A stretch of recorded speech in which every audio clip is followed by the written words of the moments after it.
crash in the air, people scream, ain't nobody there. Sky is falling, metal rain, chaos mornings, no one's sane.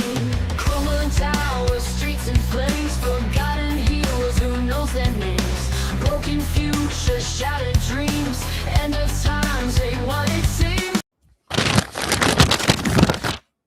Hello friends, this is Sam Cheney reporting for Weaponized News. Today is June 2nd, 2026. We got a lot of sixes today. You add it up, it equals 666. Sure does. Sure does. Welcome to this Tuesday edition of Weaponized News. Thank you for joining us. See a few people coming online right now. Looks like our bases there in the Persian Gulf are under attack right now. We'll cover that. The war's over. The war is not over. We'll take a look at little Marco Rubio's testimony today to the Senate. Double talk and jive, as per usual, out of the Trump administration. The war's continuing here now on day 95. We're going to take a look at all the details behind that. We have a message from Shadow President Bibi. Trump is not making, any public appearances for a few days here now.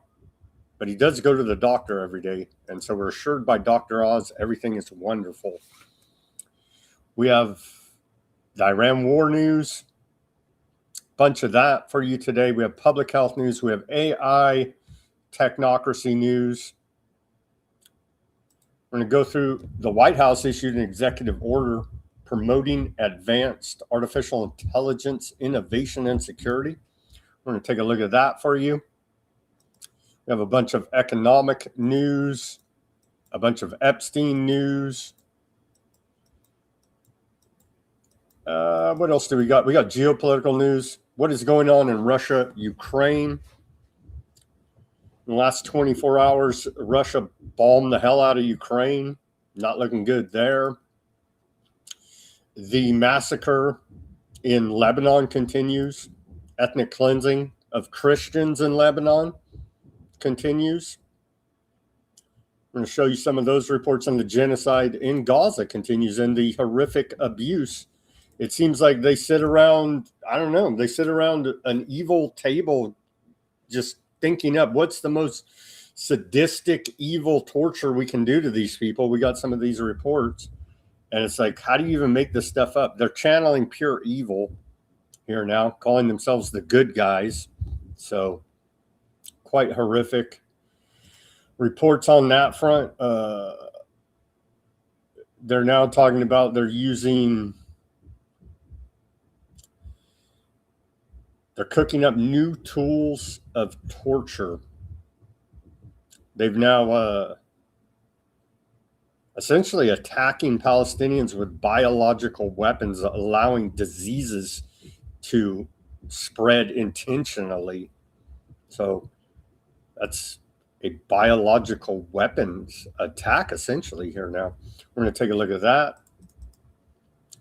and a whole lot more on this Tuesday edition of Weaponized News on day 95 of the Iran war. It's quite horrific. Shout out to Fat Bob and Mac over there on the YouTube and the Rumble. All right, let's get to this day in history. On this day in history, today's 666 too, by the way. If we do a little addition there. 666 day today. On this day, we go way back to the year 193. On this day of June 2nd, on the year of 193, Roman Emperor Didius Julianus is assassinated 66 days into his reign. Then we fast way forward here to the year 1835. On this day, P.T. Barnum and his circus begin their first U.S. tour. 1851 on this day, we saw the first U.S. alcohol prohibition law enacted in Maine. And that's why we got to be against prohibition, because you can't even watch this show without drinking heavily, according to Karen and others out there in the audience. 1863 on this day, Harriet Tubman leads Union guerrillas into Maryland, freeing slaves. 1875 on this day, Alexander Graham Bell makes first sound transmission. 1899, Black Americans observe a day of fasting in protest against lynchings.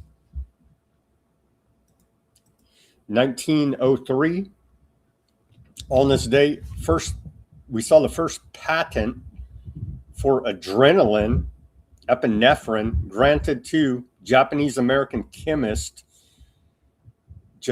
Yoshino Takamine.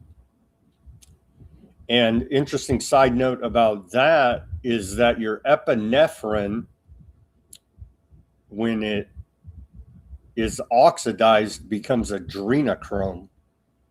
And so an interesting little side note there on the patent of adrenaline, epinephrine. When it goes bad and becomes oxidized, it becomes adrenochrome. Yeah, the thing that all these Epstein freaks are into, and a whole bunch of these other dark occultist Satanists, they are eating the babies and drinking the blood. See adrenochrome. On this day in 1924, we saw President Calvin Coolidge signs the Indian Citizenship Act, also known as the Snyder Act, declaring all Native Americans to be American citizens. And so that was good of them to go ahead and bring them fully into the slavery of American citizenship. So I'm sure the American Indians appreciate that. 1975, on this day, this is a little bit too much, but 1975 on this day, then Vice President Nelson Rockefeller finds no pattern of illegal activities at the CIA. I believe him. I don't know about the rest of you guys out there in the audience, but I believe Nelson Rockefeller investigating the CIA found no wrongdoing on this day, 1975. 1997, on this day, Timothy McVeigh was found guilty of the 1995 Oklahoma City bombing that killed 168 people. And yeah, he was a patsy set up by the feds. The feds blew up that building. Go look up Noble Lie. That's a good documentary, but they did a bunch of tests, loaded up the same truck, essentially, the Ryder truck, right, with explosives, blew it up, and said there's no way, it's physically impossible to cause the damage to that federal building in Oklahoma City that they claim McVeigh did with the truck bomb. It's quite literally scientifically impossible. Trust the science, bro. The feds blew up Oklahoma City. They wired it from the inside. On this day in 2024, or 2020, excuse me, on this day in 2020, we saw the UK death toll from the bats go over 50,000, 50,032, according to the UK Office of National Statistics. And we know they never lie about data, especially health data. And then on this day, 2 years ago, in 2024, Mexico elects former mayor of Mexico City, big Latina, Claudia Sheinbaum. And so first woman president there of Mexico, go Latina pride, Sheinbaum. And then we'll take a look here now at a few on this day in our civil liberties history. On this day, in our civil liberties history, in the year 1919, anarchist bombs in D.C. provoked the Red Scare. Bombs planted by anarchists exploded in Washington, D.C. on this day on the doorsteps of several prominent government offices.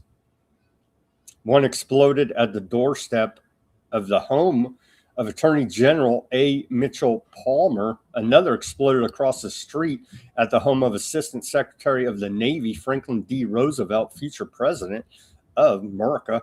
The bombings, together with a series of major strikes in the summer of 1919, the Bolshevik Revolution in Russia in November of 1917, and the emergence of an American Communist Party in 1919 were major factors in provoking the post-war World War I Red Scare.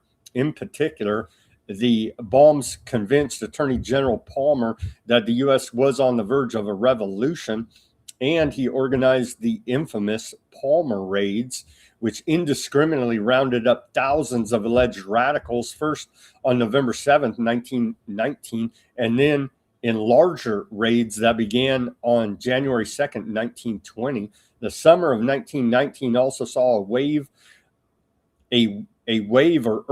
of urban riots that enhanced fears if a collapse of law and order in Washington, D.C. So they're fearing a collapse of law and order in D.C., Chicago, and Omaha, Nebraska, allegedly. I don't know. For all we know, Fed staged up the bombing attack on themselves to garner sympathy. That's really where I'm at. On this day in 1932, military intelligence spies on Bonus Army. Agents hear voices of aardvark accent. Agents of the military intelligence section, MIS, who had been spying on the Bonus Army march on Washington on this day, revealed their social and political biases by reporting that they had heard voices of aardvark assent. And later memo reported that notably local colored communists and certain Russian girls were openly obscene. The Bonus Army was a march on Washington consisting of 17,000 World War I veterans and another 25,000 family members and supporters who encamped in Washington, D.C. to demand early payment on their scheduled veterans bonuses because of the Great Depression. The Military Intelligence Section, MIS, and the Army, which engaged in spying on political activity during World War I and throughout the 1920s, spied on the Bonus Army by sending undercover agents to their meetings. Yep, the feds are real bastards. Thanks for tuning in on this Tuesday edition of Weaponized News. On this day in our civil liberties history, 1952, Supreme Court overrules Truman, limits presidential power in steel seizure case. The Supreme Court on this day overturned President Harry Truman's seizure of the steel mills in a landmark case against presidential power. On April 8, 1952, Truman had seized control of U.S. steel mills, which had been shut because of a strike by steel workers. The United States was still involved in the Korean War at the moment, and Truman argued that the strike threatened the national interest. The seizure provoked strong criticisms over Truman's claims of presidential power. In Young Street and Tube Co. versus Sawyer, the Supreme Court overruled Truman's seizure of the sawmills by a 6-3 vote. The important part of the decision was Justice Robert Jackson's concurring opinion, in which he set forth a framework for analyzing controversies over presidential power, which has guided subsequent court decisions on the subject, up to and including President George W. Bush's claims of presidential power in the war on terrorism. And finally on this day in 2015, a first step, Congress curbs NSA spying. No, they didn't. Excuse me. But we need to remember all this. Congress on this day approved limits on the capacity of the federal government to spy on Americans through the National Security Agency, NSA. Passage of the law came after a raucous battle in both houses of Congress that resulted in a temporary shutdown of surveillance programs at 12:01 a.m. on June 1st, 2015. The new law was particularly significant because it represented the first time Congress had limited government spying since enactment of the Foreign Intelligence Surveillance Act, FISA, on October 25th, 1978. The new law limited the capacity of the government to collect and store, quote, bulk data of telephone and email communications. Private communications companies can store the data, but the government can only obtain records with a warrant issued by the FISA court. Additionally, the law requires the secret FISA court to declassify some of its important decisions, a requirement that provides a new degree of transparency for the court. Finally, non-governmental individuals will be able to appear before the secret court and argue for privacy rights in particular cases. Under the law, the bulk collection of telephone messages by the NSA ended on November 29, 2015. More observers credit the change in the mood of Congress towards spying to Edward Snowden, who stole and released to selected news media National Security Agency documents revealing massive spying on Americans and violations of laws.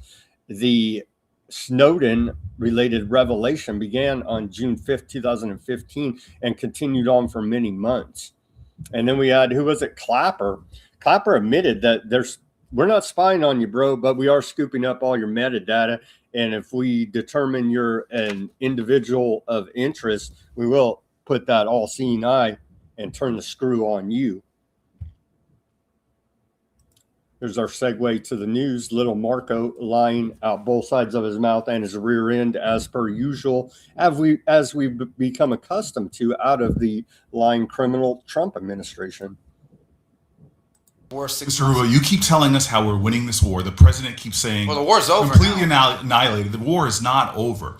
And yet the American people see how we're losing at the pump and with their costs. And yet this thing still hasn't been resolved.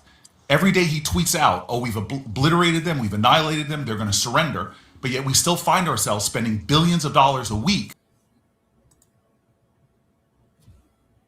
Secretary of State Little Marco Rubio says the war's over.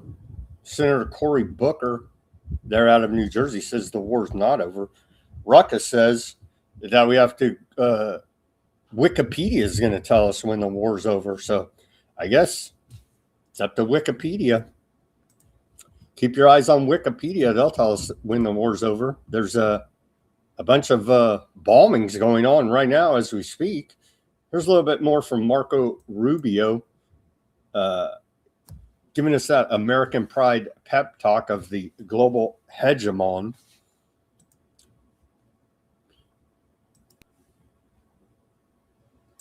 I just want to remind everybody, you know, our foreign policy is one that's solely focused on the national interest of the United States of America, on the defense of our country, both its military defense and our security, but also our economic security and the vibrancy of our economy, our sovereignty, and our future.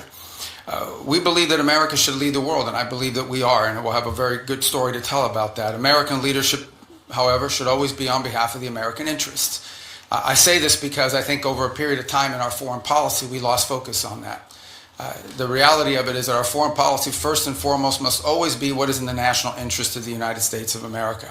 And determining the national interest oftentimes requires us to make pragmatic decisions. Sometimes in foreign policy, the choices are not between a good choice and a bad choice. It's between two less than ideal choices, and you're trying to figure out which one of these two choices is the one that is best for the United States and least harmful to our interests. And that plays out every single day. That said, we remain the world's sole global superpower, the most powerful country on earth. We have the largest economy.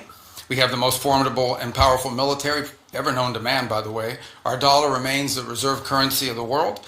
Our language is used extensively throughout the world to transact all sorts of business and many of our engagements. But all of this means very little if that power is not used to protect the people who built it, the people who it is meant to protect.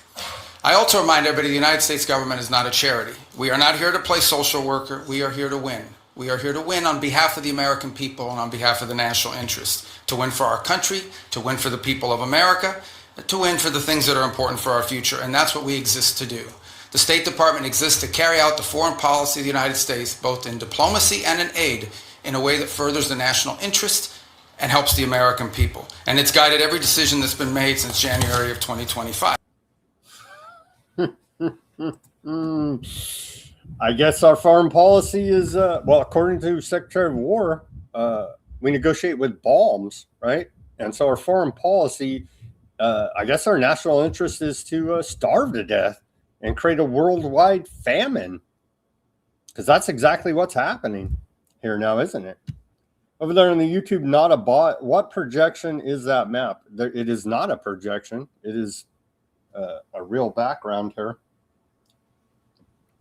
Just to let you know, there's no green screen. It's all me. It's all real.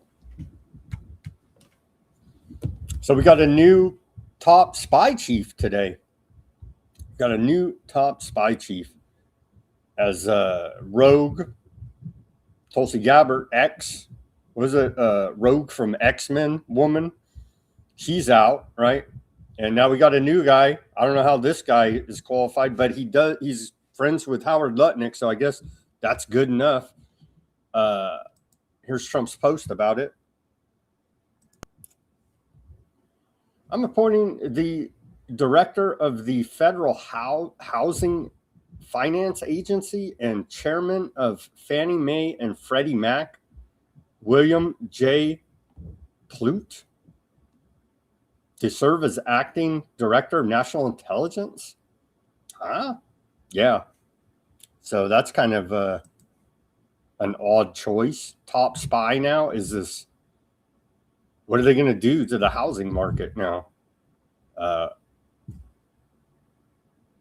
Evict everybody and turn your house into a data center? I guess that's what we should do.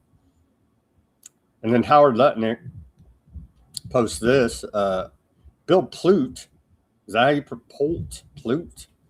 Has the energy, passion, and perseverance to drive success as interim ODNI director, Office of Director of National Intelligence. He is a relentless fighter for President Trump's agenda and the American people. We are fortunate to have him in this role. Congratulations, Bill. Well, he's a big law and order dude. There's a giant criminal sitting right next to you there, bud. This guy right here, I don't know, but he's probably a giant criminal too, but this guy definitely, Howard Lutnick, I mean, a top world-class criminal. So just go ahead and grab your handcuffs and cuff this dude, because he's stolen more and he takes his family vacation on Epstein Island, was Epstein's neighbor. Intentionally overvalued the tariffs by 40% so he could profiteer off the back of it. Never saw a scam that he didn't want to run on the American people. Set up his own company to get blown up in the Twin Towers. Yeah, that Howard Lutnick, our sitting Commerce Secretary. So it's not looking good here for the top spy. More from Little Marco. I guess they decided that Khomeini is alive and in charge in Iran. Finally, they're on the shoe phone, the can phone. Can we talk to somebody in Iran? Maybe. No, I don't know. Here's Little Marco admitting that, yeah, Khomeini's alive. Same strike and so forth. Are you confident he's still alive, by the way? Yeah, I think there's indications that, in fact, we've not heard from him publicly. We haven't seen him publicly. And I would imagine, given what's happened to multiple leaders in that system being very public is probably not something that's recommended for them in terms. But they had to smear him. He's gay. He's dead. He's disfigured.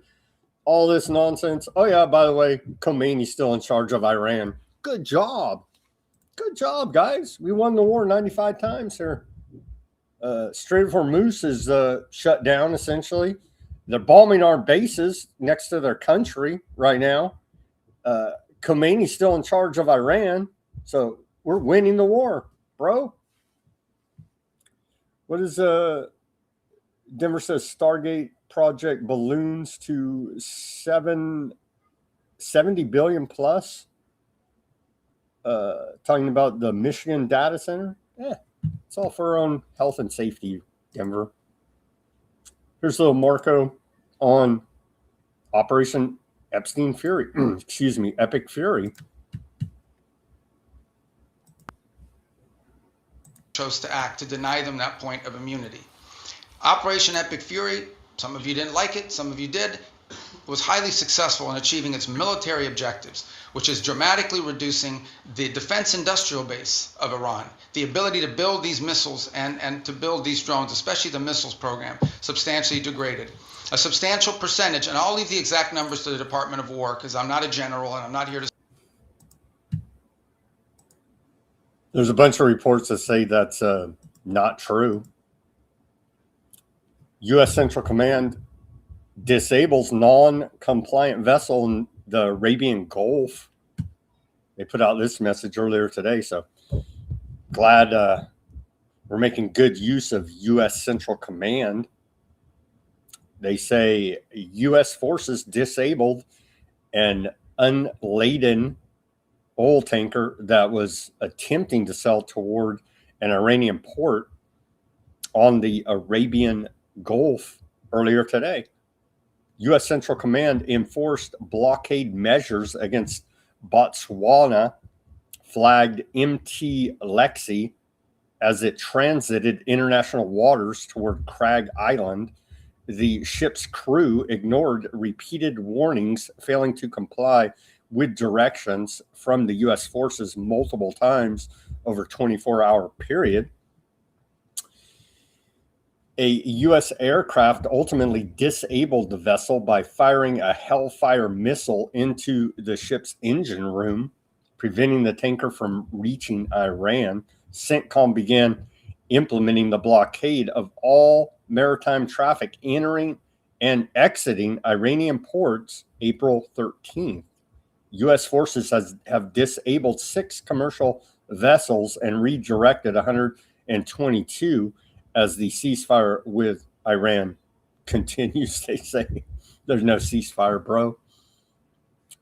You got there's a same kind of aardvark ceasefire on Gaza and Lebanon. There's no ceasefire. And they put out a little video. Do they show the video? They actually show it. Yeah, they whacked this boat. So great use of military resources. They're whacking commercial vessels in the Arabian Gulf.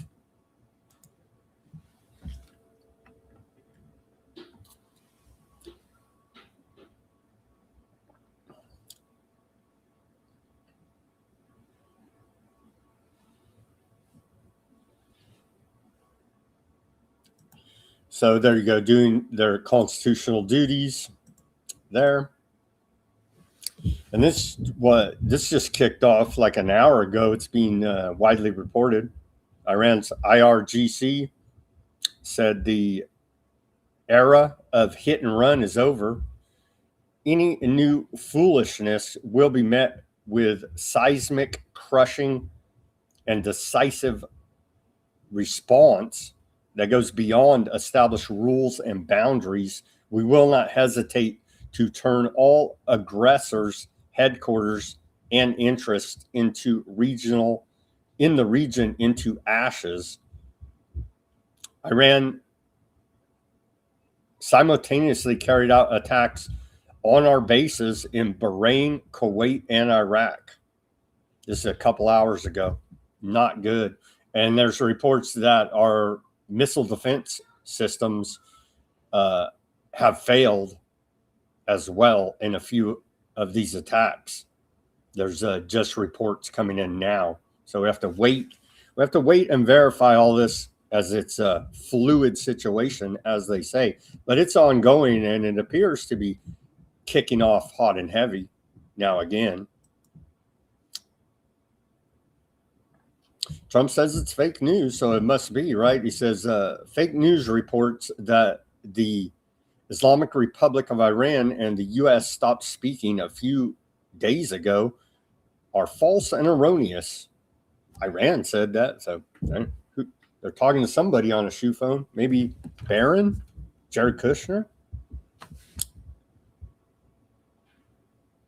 The conversations between us have been going on continuously, including 4 days ago, 3 days ago, 2 days ago, 1 day ago, and today, where they led, no one ever knows, but as I told Iran, it's time, one way or another, for you to make a deal. You're not doing this for 47 years, and it cannot be allowed to go on any longer. President Donald J. Trump.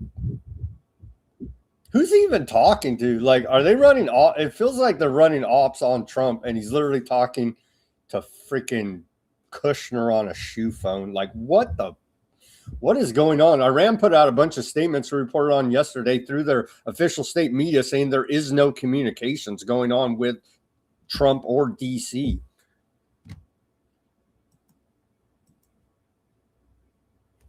Iran's Fars news agency says an informed source says Iran and the United States are not currently exchanging messages, and talks aimed at reaching an initial understanding have reportedly been paused for several days. This contradicts Trump's recent claim that negotiations are moving quickly. The source added that Iran's last message to Washington concerned Lebanon. They're like, yeah, we got peace talks, bro. And Bibi, shadow president of America, is like, watch this, bro. We're going to massacre a bunch of Lebanese civilians and see how much Iran likes that. And you can bring that to the peace talks as a negotiating chip. And the same routine on loop every friggin' time. And some BS Axios article comes out. They're fighting amongst each other, Bibi and Trump. They're all pissed off. What the stupid headline was, you're effing crazy. That's all bullshit. They're lockstep on this whole thing. And it's absurd. Oh, yeah, we're going to have peace talks. By the way, we just massacred a bunch of your civilians. There's a ceasefire, bro. Let's hear now from Shadow President of America, Bibi, here now. He says the Mossad will continue to be at the tip of the spear in our struggle against Iranian aggression. Almost like somebody else wrote a book about my struggle. Never mind that. Let's hear from, and I do believe, yeah, there's something in his throat, but we do have English translation here. He's speaking in that language. We should demand he speaks English. He is our president, for crying out loud. Here's that clip from Bibi. יוסיף להימצא בחוד החנית של המאבק שלנו בתוקפנות של איראן. בהמשך למדיניות העקבית שאנו מובילים מזה שנים, לא נאפשר למשטר האיראני לסובב את הגלגל לאחור. לא ניתן לו להשיג נשק גרעיני, לא ניתן לו לאיים על קיומנו. משטר האימים הזה שסופו לחלוף מן העולם, ואנחנו נעזור לו להגיע ליעד הזה. המשטר הזה לא ישוב לאיים עלינו בפצצות גרעין ובאלפי טילים בליסטיים קטלניים. זוהי ההנחיה שלי וזוהי המשימה שלכם. זוהי המשימה שלך, רומן, ושל כל האלפים שנמצאים כאן היום.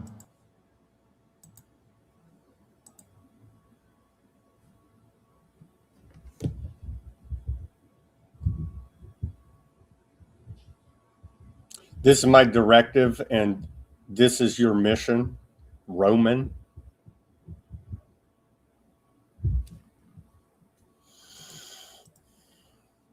The CIA has scaled back participation in some intelligence assessments produced by the Office of the Director of National Intelligence, exposing a growing feud between the two agencies.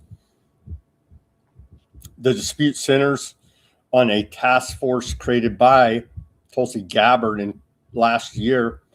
The CIA says the group bypassed intelligence sharing and declassification protocols, while the Office of Director of National Intelligence, accuses the CIA of blocking access to key intel. So the left hand and the right hand are on the same page as per usual here now. Laughable from the State Department posted this from Secretary of State, little Marco Rubio. Quite laughable. Well, thank you for having me here. There'll be a lot to talk about today, and I just want to remind everybody, our foreign policy is one that's solely focused on the national interest of the United States of America, on the defense of our country, both its military defense and our security, but also our economic security. And well, all your policies have put the economy in the tank, bud, so you failed there. And we're not representing our interests. How is what they're doing in West Asia our interest at all? It's not. U.S. military quietly preparing for possible resurgence of aggression against Iran. It's a report out of the Washington Post. They say the U.S. military has quietly placed its forces across Europe and Africa on heightened alert following a dramatic collapse in indirect negotiations with Iran. According to the Washington Post, U.S. Army planners have reinforced force protection measures over the weekend as Washington prepares for potential expansion of hostilities across multiple formats. That just freaking happened. The collapse of the Pakistani mediation talks follows last-minute text amendments introduced by U.S. negotiators over the weekend, which Washington failed to disclose to its Iranian counterparts, compounding the diplomatic breakdown. Tehran walked away from the negotiation table in direct protest of intensifying aardvark land attacks in Lebanon and Gaza, declaring the violations on one front constitute a breach of broader regional ceasefire agreements, you think? While Pentagon sources told the Washington Post that a global alert increase is a precautionary measure rather than an indicator of an imminent military strike, the mobilization highlights the fragility of the current situation, with the U.S. maintaining its naval blockade and both sides engaged. Military planners are said to be bracing for a catastrophic return to widespread regional warfare. Feels like that kind of just happened. I don't know. We'll have to sort out what all these attacks on our bases there in Bahrain, Kuwait, and Iraq amount to, but not looking good. Not looking good as far as peace negotiations between America and Iran. Quite horrific, actually. Well, at least we have technocracy to look forward to here domestically at home. Boston Dynamics robots start patrolling World Cup facilities in Dallas, Texas. And so here's a video of that. And so thankfully we'll have these robots to keep us safe from the false flags that the government stages at these big sporting events. Let's take a look at this short video.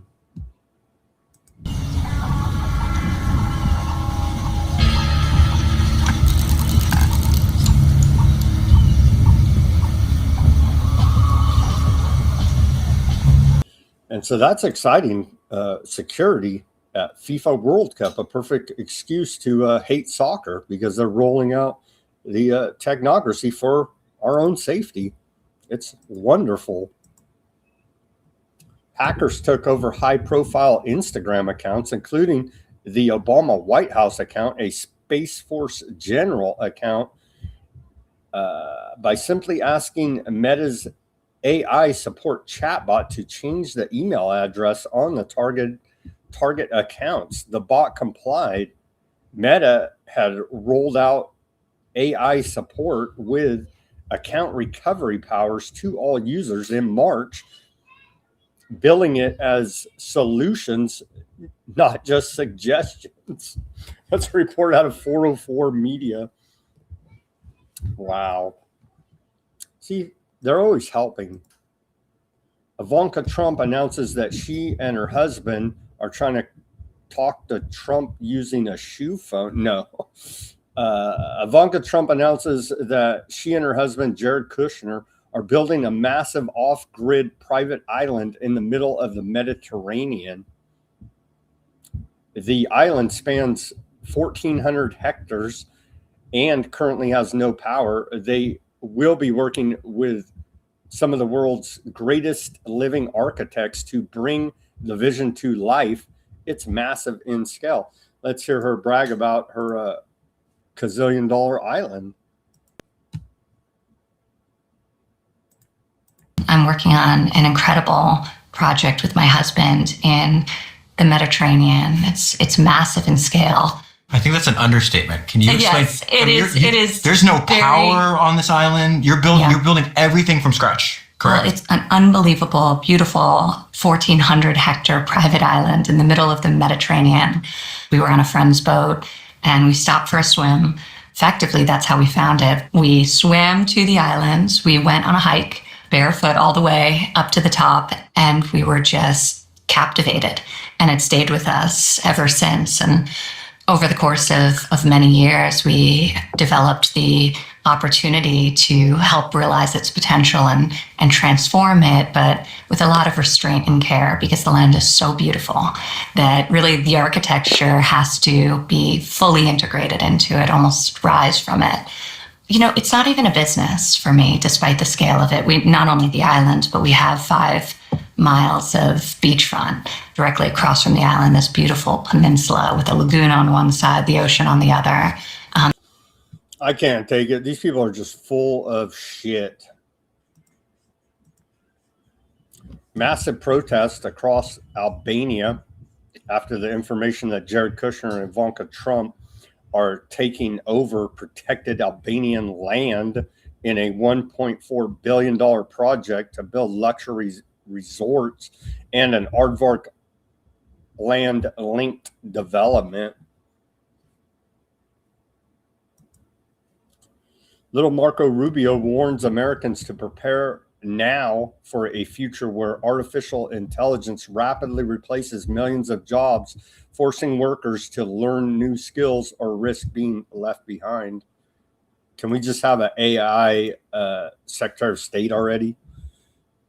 Maybe we already do. His ears seem to be growing rapidly. AI will have very positive impacts on our economy and societies. It will also have some detriments. There will be white collar jobs in this country that will be impacted. And I think we have to start thinking not simply about the impact that AI will have on those jobs, but the societal pressures that will create, not just in the United States, but in economies all over the world. Much like industrialization and automation did, it will make the worker more efficient and more valuable, but it will eliminate some jobs, and those jobs will have to be replaced with new jobs or new skills. That's not just an economic issue. That is a political issue. That, over time, could destabilize societies all over the world. You think? But it's their agenda. They're the ones implementing technocracy.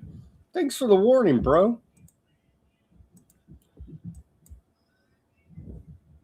And see, they're going to cure cancer with this per Sam Altman here.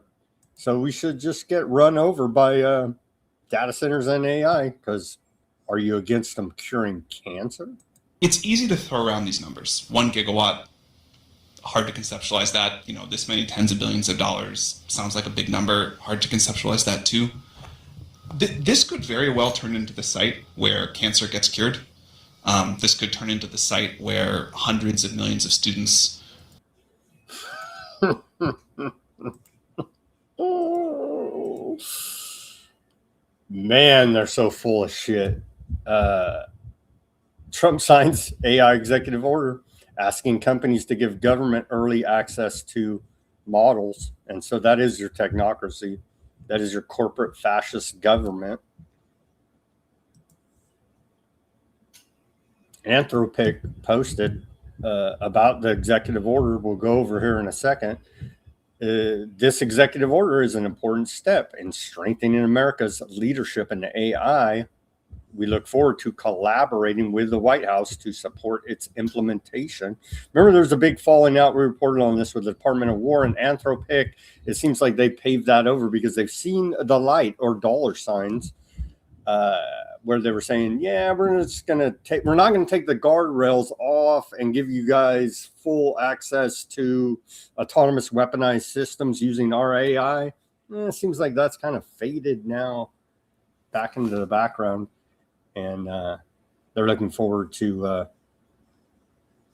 making Terminator the revelation of the documentary that it is. Okay, here's the executive order. Came out of the White House today, promoting advanced artificial intelligence, innovation, and security. Very exciting. The United States to lead the world in artificial intelligence, AI, because of the enormous talent and innovation of our AI industry, and because we refuse to stifle this innovation with overly burdensome regulation. So F you, American people. AI takes precedent, and you're probably on a watch list now if you are critical of it. My administration has unleashed tremendous technological growth and economic investment in AI by slashing the bureaucratic constraints that the prior administration placed on America's AI developers and researchers, and by instead encouraging AI innovation and accelerating responsible AI adoption across government and industry. Advanced AI capabilities make our nation stronger, but also introduce new national security considerations that require coordinated action across executive departments and agencies and components. As these capabilities evolve, my administration will continue to work closely with industry to ensure that the best and most secure technology is deployed rapidly to confront any and all threats to our country. We will continue to lead an American first cyber security effort that enhances both our national security and our global AI dominance. It is the policy of the United States to promote AI innovation and security by working collaboratively with the private sector to modernize government and private sector information systems and harden them against external threats, to protect American ingenuity and intellectual property from exploitation and theft by adversaries, and to cultivate America's advanced AI-enabled capabilities. That's right. The government's going to steal your intellectual property. Upgrading American systems for advanced AI. Within 30 days of the date of this order, the Committee on National Security shall prioritize the cyber defense on national security systems as defined in 44 USC 3552 Section B 6A by taking appropriate and expeditious action consistent with the purpose of this order. Within 30 days of this order, the Secretary of War shall prioritize the cyber defense of the War Department information systems by taking appropriate and expeditious action consistent with the purpose of this order. And they use that same language in 30 days.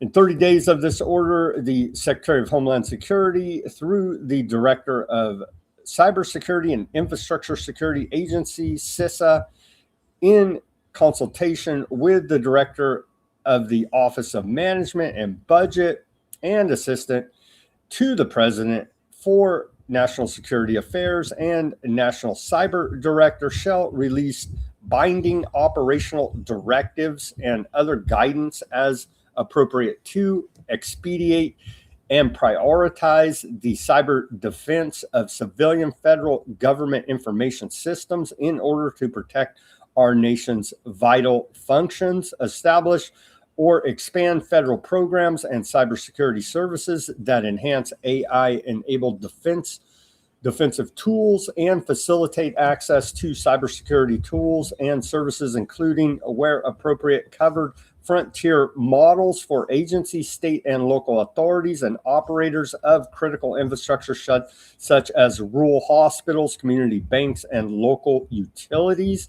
Within 30 days of the date of this order, the Secretary of the Treasury, in consultation with all those same guys we talked about, shall form an AI cybersecurity clearinghouse in voluntary collaboration with the AI industry and operators of critical infrastructure that coordinates and deconflicts scanning for software vulnerabilities, discovers and validates such vulnerabilities, and coordinates and prioritizes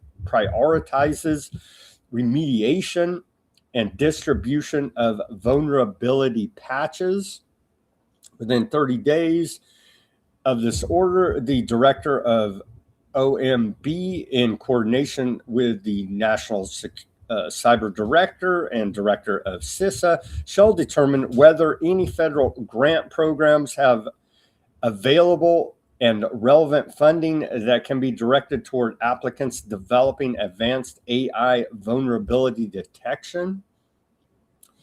Within 60 days of the date of this order, the Director of the Office of Personnel Management shall expand the United States Tech Force Information Cybersecurity Specialist hiring and placement pathways. Secure Frontier Model Development. Within 60 days of the date of this order, the Treasury Secretary, the Secretary of War, through the Director of the NSA, and the Secretary of Homeland Security, through the Director of CISA, in consultation with the White House Chief of Staff, through the National Cyber Director, the Assistant to the President of Science and Technology, and the Secretary of Commerce, through the Director of National Institute of Standards and Technology, and in coordination with other agencies as appropriate, shall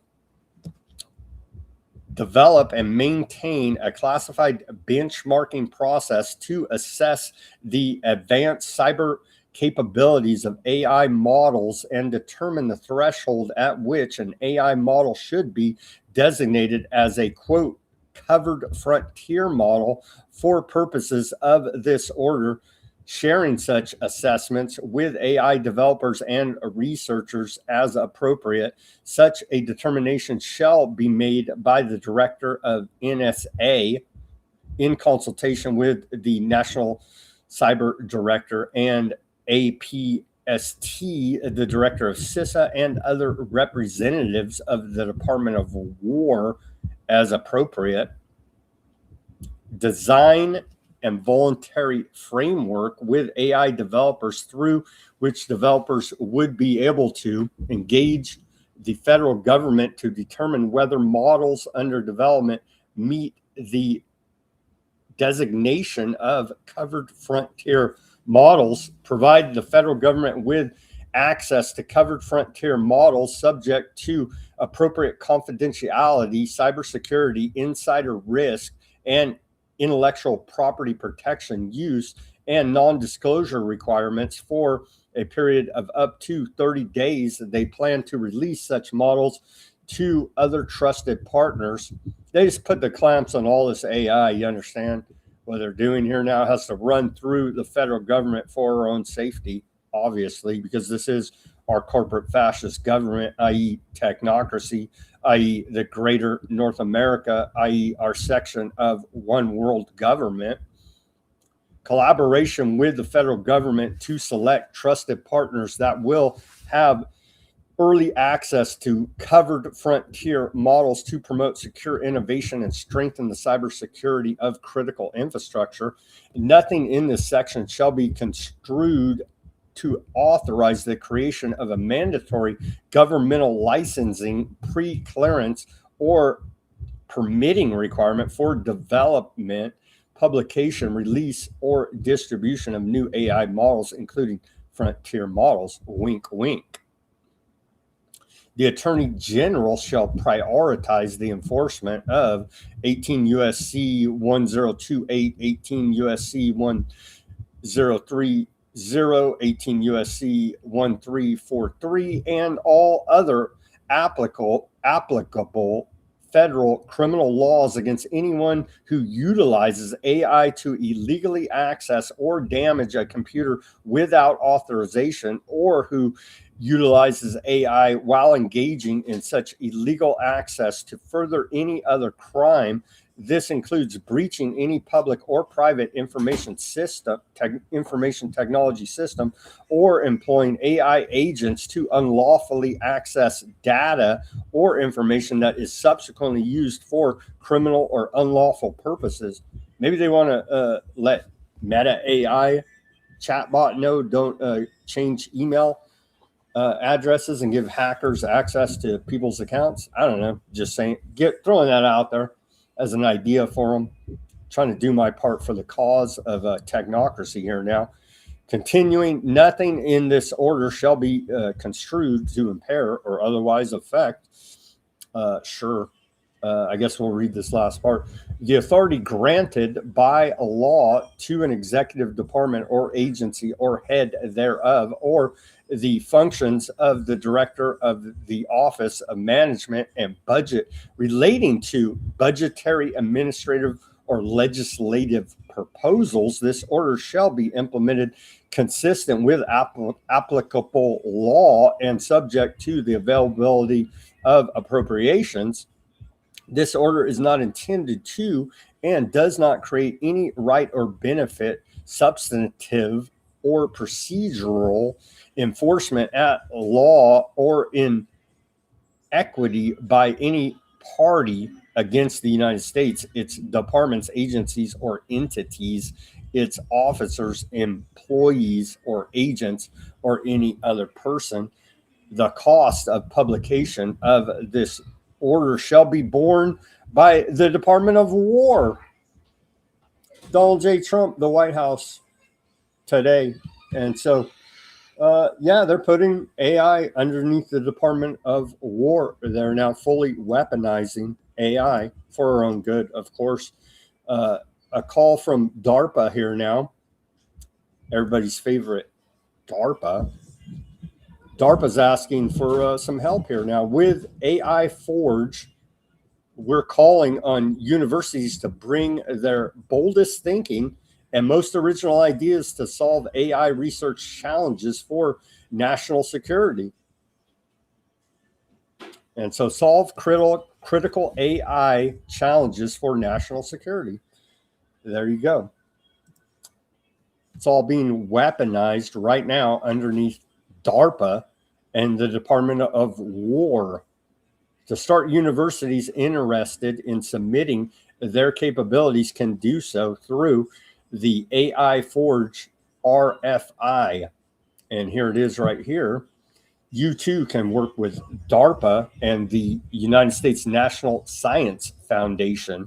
They've jointly developed AI Forge to catalyze breakthroughs in AI for national security, working in close collaboration with the Center for AI Standards and Innovations at the National Institute of standards and technology.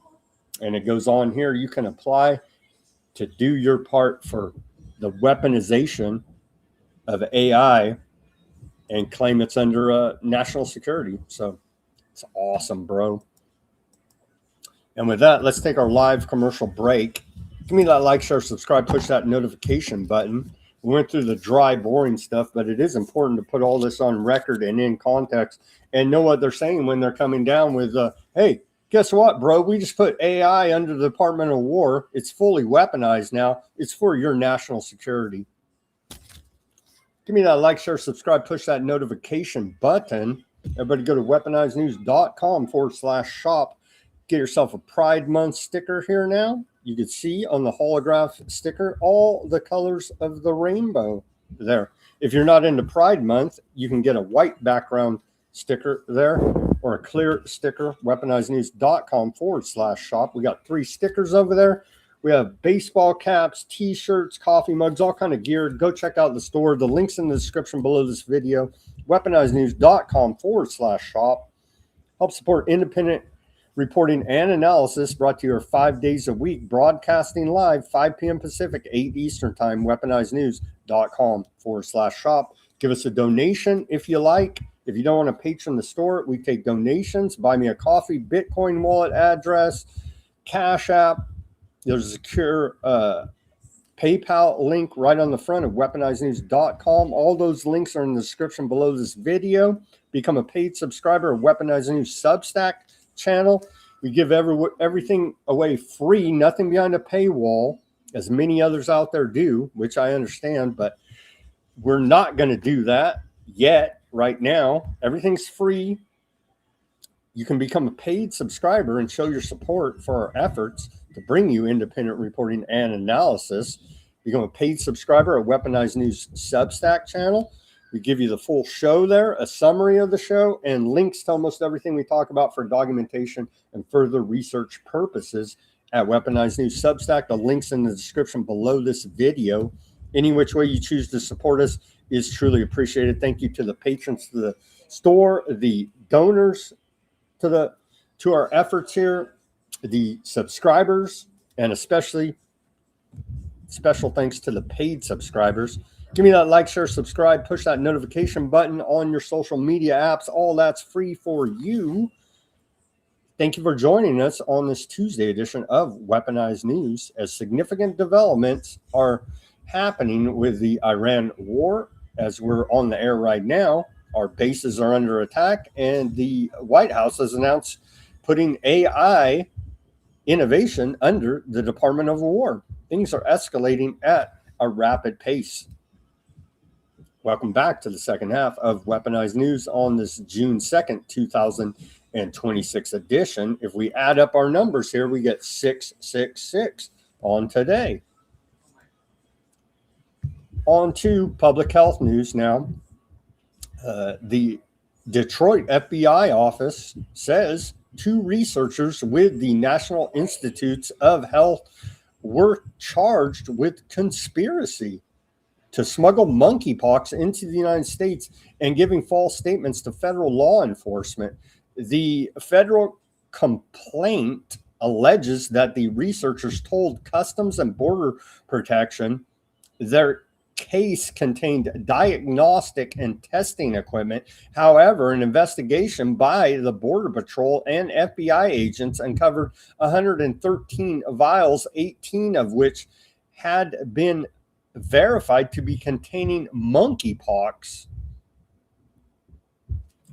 There's sure a lot of these cases of these scientists running around America cooking up bioweapons, carrying around vials of monkeypox. The dude, the good aardvark dude running Chinese scientists, we covered that, cooking up all kind of crazy stuff in his garage. Thankfully, he was able to escape back to aardvark land after doing all kinds of crazy biological, chemical weapons experiments here in America. And now this crazy story out of Detroit. So there's a lot of crazy mad scientists running around with vials of monkeypox, apparently part of some conspiracy, according to Detroit FBI. glad they're on it and keeping us safe. I'm glad this guy is on Fox News.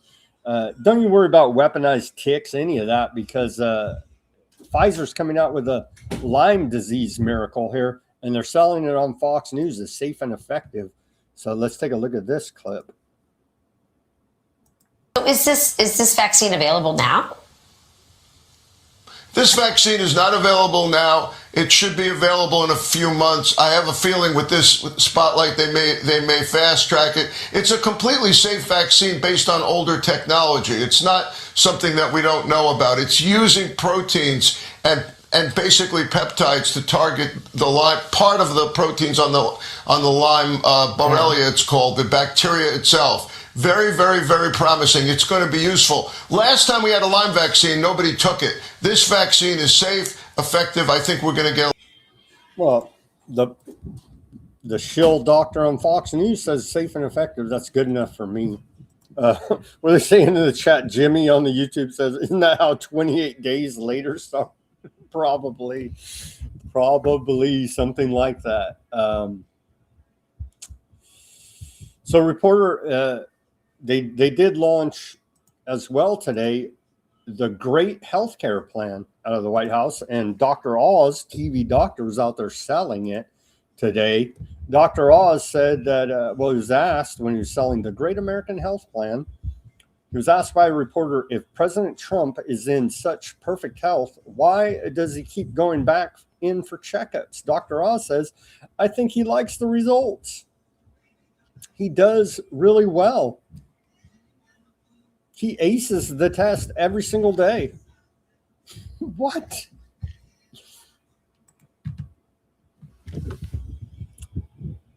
Great healthcare plan, lower drug prices, lower insurance premiums, hold big insurance companies accountable, maximize price transparency. That's a meme of the day out of the White House now, pushing Rockefeller medicine on everybody. The great health care plan here out of the White House. Let's hear from Trump about the great health care plan. Today, I'm thrilled to announce my plan to lower healthcare prices for all Americans and truly make healthcare. Yeah, I can't. Sorry. We still got Rockefeller medicine. So don't do drugs, kids, especially not their drugs, legal or illegal, especially. But they claim here, and I guess they are, because they're funneling everything to trumprx.gov. And so they're funny guys at the White House. They put out this meme.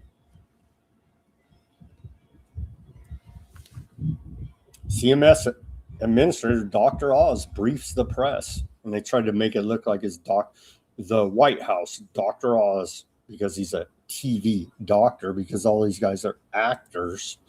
And they keep telling you backhandedly. Trump even says straight out of Central Casting, like, this is all freaking theater.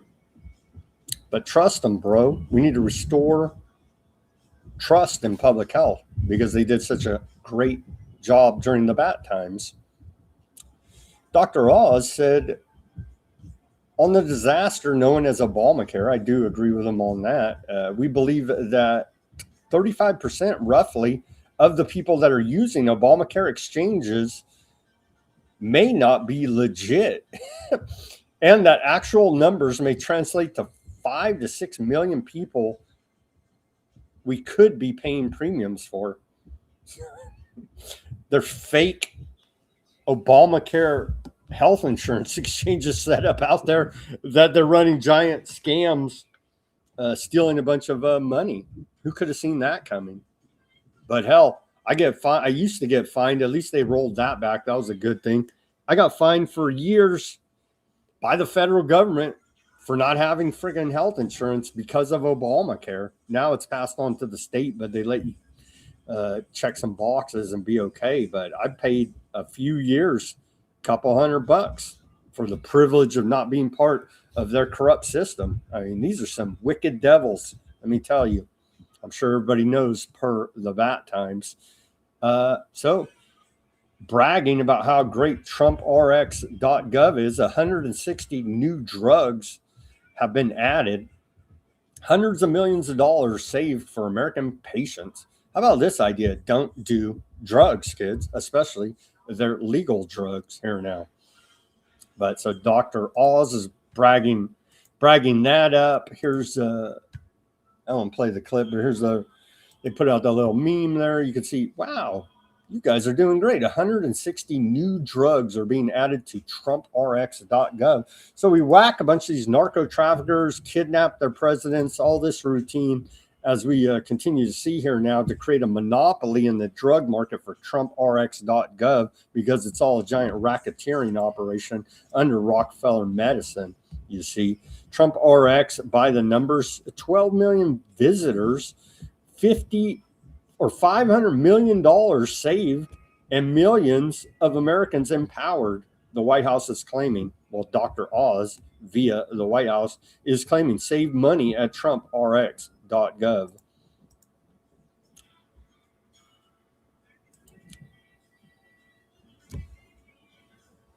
It's not the big win they think it is, or maybe it is for some people.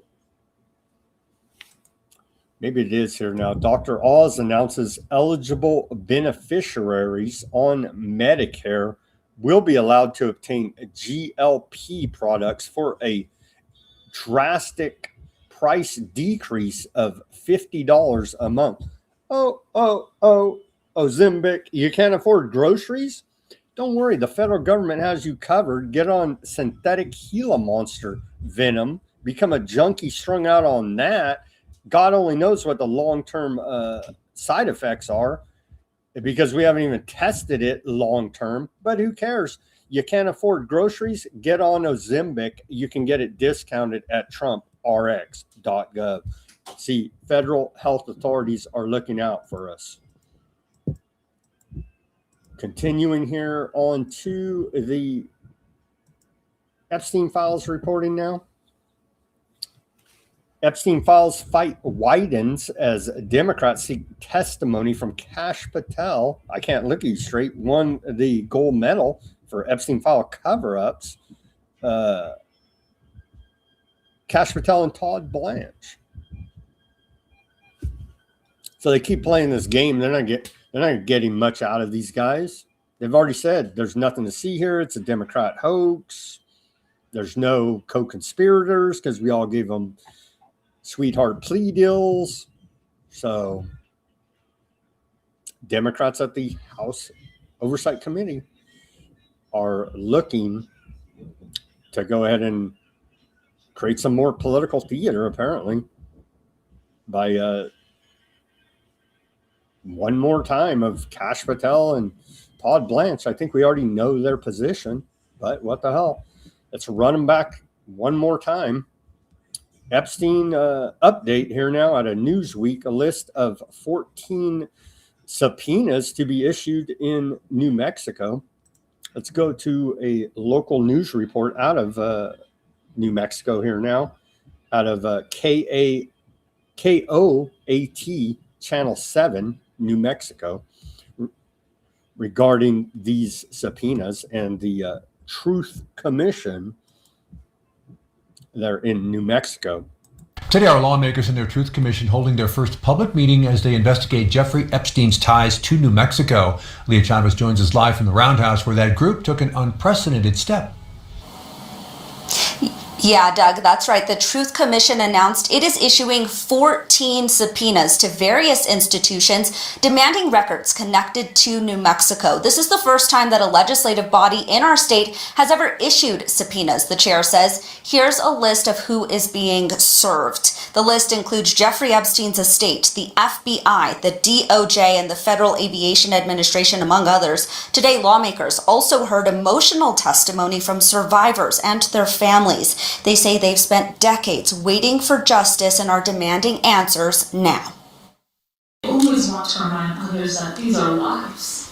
It's different when you see headlines and you see files and you see redactions and you get lost in the salaciousness. But this was about lives and children and young women and girls and boys who were abused for decades.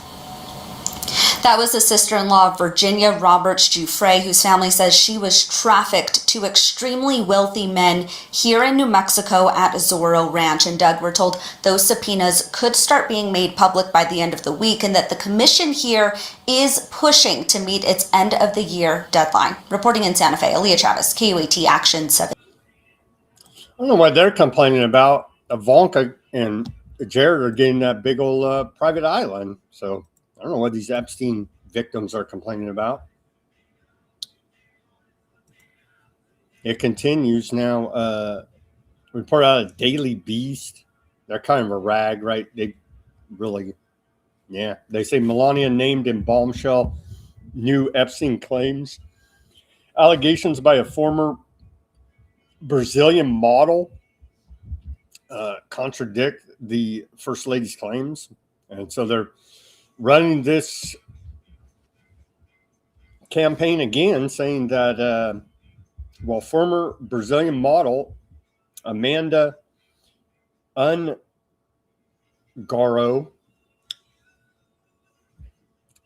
dropped a bombshell allegation, a taped recording accusing her ex-partner modeling agent turned presidential envoy Paulo Zampoli.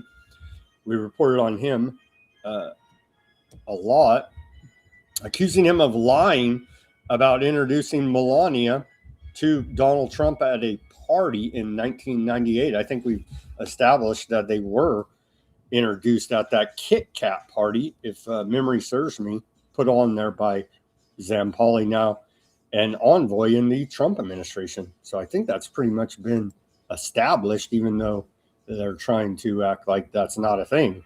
It is a thing. On to economic news, the good part of the show, because the economy's in the golden age. A proposal for a 1-year data center moratorium has been introduced in New York. And so we may have to declare the entire state of New York a bunch of terrorists. If that passes, I have a sneaking suspicion it won't pass. Goldman Sachs CEO David Solomon says markets are in greed mode, per CNBC. Eurozone inflation rose to 3.2% in May as the Middle East energy shock pushed price growth to highest levels in nearly 3 years, according to Financial Times. Gold has overtaken U.S. government bonds as the world's top reserve asset, according to the Financial Times. And the UK Telegraph also put out that report. And I was going to give you a little bit more details on it, but they did that thing to me again. They put it behind the paywall. And honestly, I don't have the time live to break the paywall, but that's the headline there. As confidence, let's just say, in U.S. Treasuries is decreasing, and investors are looking for a safe haven, which would be gold. The Federal Reserve's Mac says inflation is too high. You think? What are the two mandates of the Federal Reserve?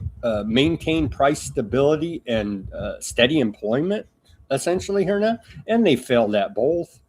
But face no accountability ever from anyone because the Federal Reserve is above government. It's a private central banking cartel. The root of the large majority of our problems here in this country that's allowed unlimited money printing to corrupt anyone and everyone. And that's where we're at here now. AI isn't paying off in the way companies were sold on it and think. Layoffs driven by automation are failing to generate returns, according to a headline out of Fortune magazine. Yeah, we're seeing that. Microsoft was saying that it does increase efficiency, but the cost effectiveness is not there. So it costs more to pay for the AI than it does to pay for Joe Blow employee they've come to learn here now after being sold a bill of goods by these lying criminal AI companies. We will have a crash. I just can't tell you when. I can't tell you how deep, but I can assure you, unfortunately, I wish I wasn't saying this, we will have a crash. That's Andrew Ross Sorkin, dude that's all over the financial media. I think it's this dude, right? I'm sure you've seen this guy's face. I think he's on like CNBC, whatever, one of these business channel cable news dudes all over the place. Yeah, it will be at the time, the crash will be at the time of the bankers choosing where they're positioned to profiteer most effectively, and the rest of us get hung out to dry as per usual, a la technocracy. It's freaking awesome, dude. It's freaking awesome. The top 0.01% of U.S. households control 14.5% of the nation's wealth. That's a report out of MoneyWise. And they're all digging bunkers and trying to escape because they know the hellscape that they're creating could potentially at some point in the future cause a peasant uprising of torches and pitchforks. Just saying. Like, that things happen throughout history. You oppress the people so much, eventually they do come after you with torches and pitchforks. Not advocating that. I'm just saying historically, the 0.01% know the score. Report out of Newsweek, U.S. energy oil reserve approaching all-time low. Approaching all-time low there. U.S. average gas prices increased 42.2% in May, year over year, according to U.S. Transportation Department.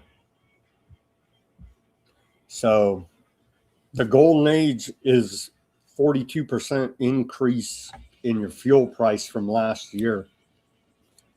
The Republicans are going to lose the midterms because of this. Thank you very much, Trump. And where are we at today? AAA, national average for the price of a gallon of gasoline. It's gone down here. The price has gone down a good, 3 cents? 4 cents almost. So according to AAA, the national average for the price of a gallon of gasoline here in America today is $4.29, down from $4.32 yesterday. So looking good. Glad we won that Iran war a bunch of times. Now we take a look at the cost burden on U.S. households. According to Brown University, the Watson School of International and Public Affairs, we've passed the $400 mark now per household burden across both gasoline and diesel. Let's take a look at that. And so yesterday, I do believe I said we would cross $400. And so we have crossed that threshold, $402.80 per U.S. household cost burden of the Iran war since February 28, 2026. And the total consumer burden since the start of the war, it will be $43 billion by tomorrow. It'll be at $53 billion by tomorrow. It's at $52.8 billion, as you can see right there. Total consumer burden since the start of the Iran war. Wowzers. But hey, again, you can't afford to eat. Jared and Ivanka are getting a private island, and so that's really all that matters. The Pentagon has barred journalists from entering its press office after redesignating it as a classified facility, SCIF, citing the presence of speechwriters who handle classified information.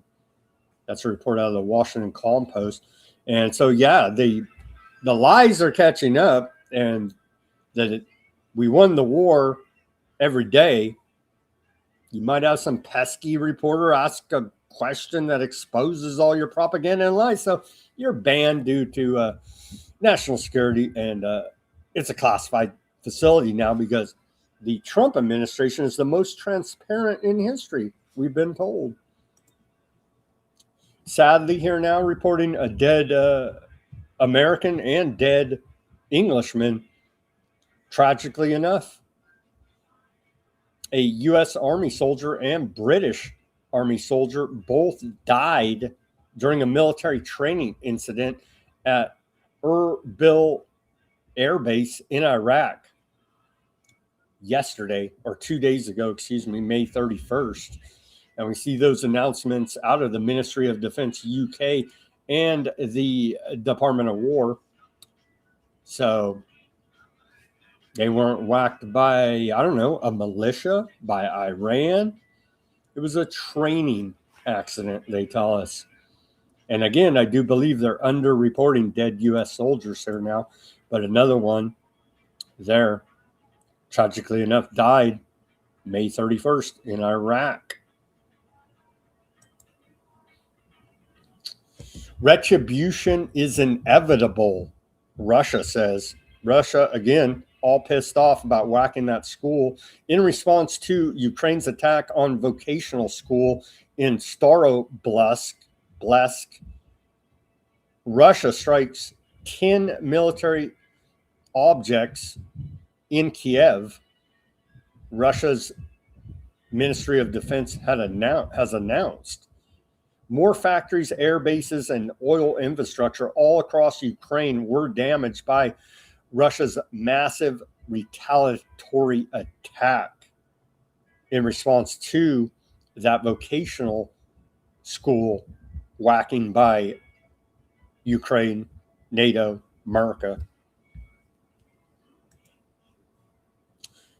There was a big attack by Russia yesterday. Russia launched 656 drones and 73 missiles overnight, according to Ukrainian Air Force. Quite a large response there to that attack on the vocational school.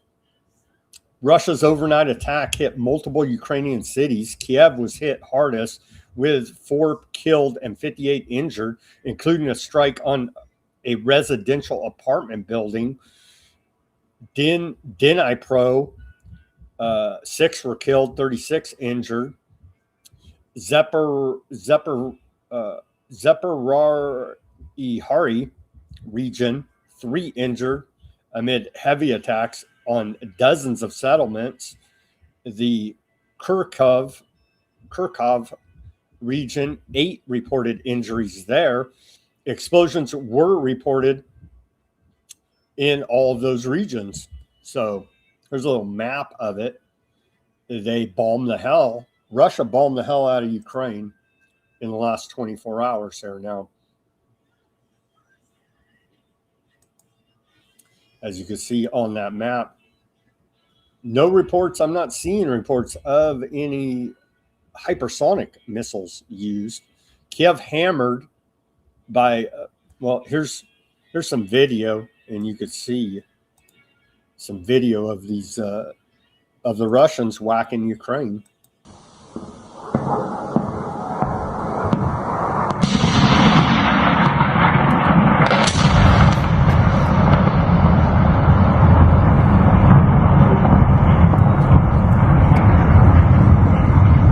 Нихуя себе. Not good. Not good. It needs to stop. Peace, bro. Even though we know Putin's evil, we still would like some peace there. The Kremlin said war could end, quote, by end of day if Zelensky orders Ukrainian troops to withdraw from Russian regions. Same old routine that we continue to hear out of the Kremlin now. Not good. Not good there as the Russia-Ukraine war continues, tragically enough. Peace, bro. Little Marco now on Greater North America Project, talking about Venezuela. This is another funny. I don't think he's a comedian. I think he's supposed to be the Secretary of the State of America, but he is putting out some backhanded comedy. Let's take a listen. I'm not telling you that's 5 years from now, but it's been 5 months, so I want to be relative to that. Here's what I can tell you: for the first time, certainly, since 20 whenever, in the pre-Chavez era, maybe ever, and certainly since the post-Chavez era, the oil wealth of the country is not being stolen. The oil wealth of the country is going directly to pay government workers, buy medical equipment, audited by KPMG. That's a significant advance. That's not a permanent situation, but that's a very valuable one. Isn't that all stolen by Rockefeller oligarchs? Sounds like it to me. Sounds like it to me, bro. So the screws are being turned on Cuba right now as we speak, as they're under naval blockade and siege. One of Cuba's largest foreign hotel operators has pulled out of the country. Canadian hotel group Blue Diamond Resorts announced this weekend it is ending all operations in Cuba, where it managed 62 hotels. The company cited flight restrictions, fuel shortages, power outages, water shortages, supply chain disruptions, and difficulties obtaining basic goods, including food and medicine. Thankfully, due to U.S. sanctions and naval blockades, they were able to collapse the hospitality industry there in Cuba. Some more companies have chosen to leave Cuba. Major international companies are rushing to exit Cuba ahead of the June 5th deadline imposed by Trump administration's new secondary sanctions regime targeting GAESA, the military-run conglomerate that the United States government says controls at least 40% of Cuba's economy. Blue Diamond Hotel, as we mentioned in the last report, has said they're leaving. Spanish hotel operators are pulling back. Canadian mining giant Shurit International, one of Cuba's largest foreign investors, indefinitely suspended direct participation on the island following U.S. sanctions. Global shipping firms CMA, CGM, Hapag Lloyd have suspended cargo bookings to and from Cuba. Airlines such as Air Canada and Russia's Rosia have suspended service amid collapsing tourism and worsening fuel shortages. They're turning the screws on Cuba right now as we speak, because we have a greater North America to build. Meme of the day out of the Department of War. Here's a nice wholesome one. This, our homeland, will defend. And then this one, they just keep bragging now about directed energy weapons and scaling them, rather concerning. The Department of War is actively seeking to scale cost-effective directed energy solutions directly to the joint force. Light speed lethality. Yee.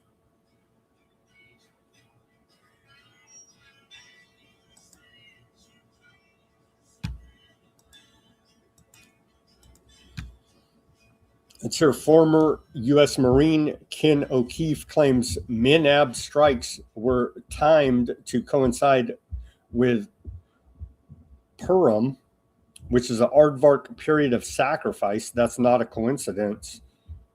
We carried out a satanic ritual sacrifice with Tomahawk missiles by order of the Aardvark land state. Let's hear.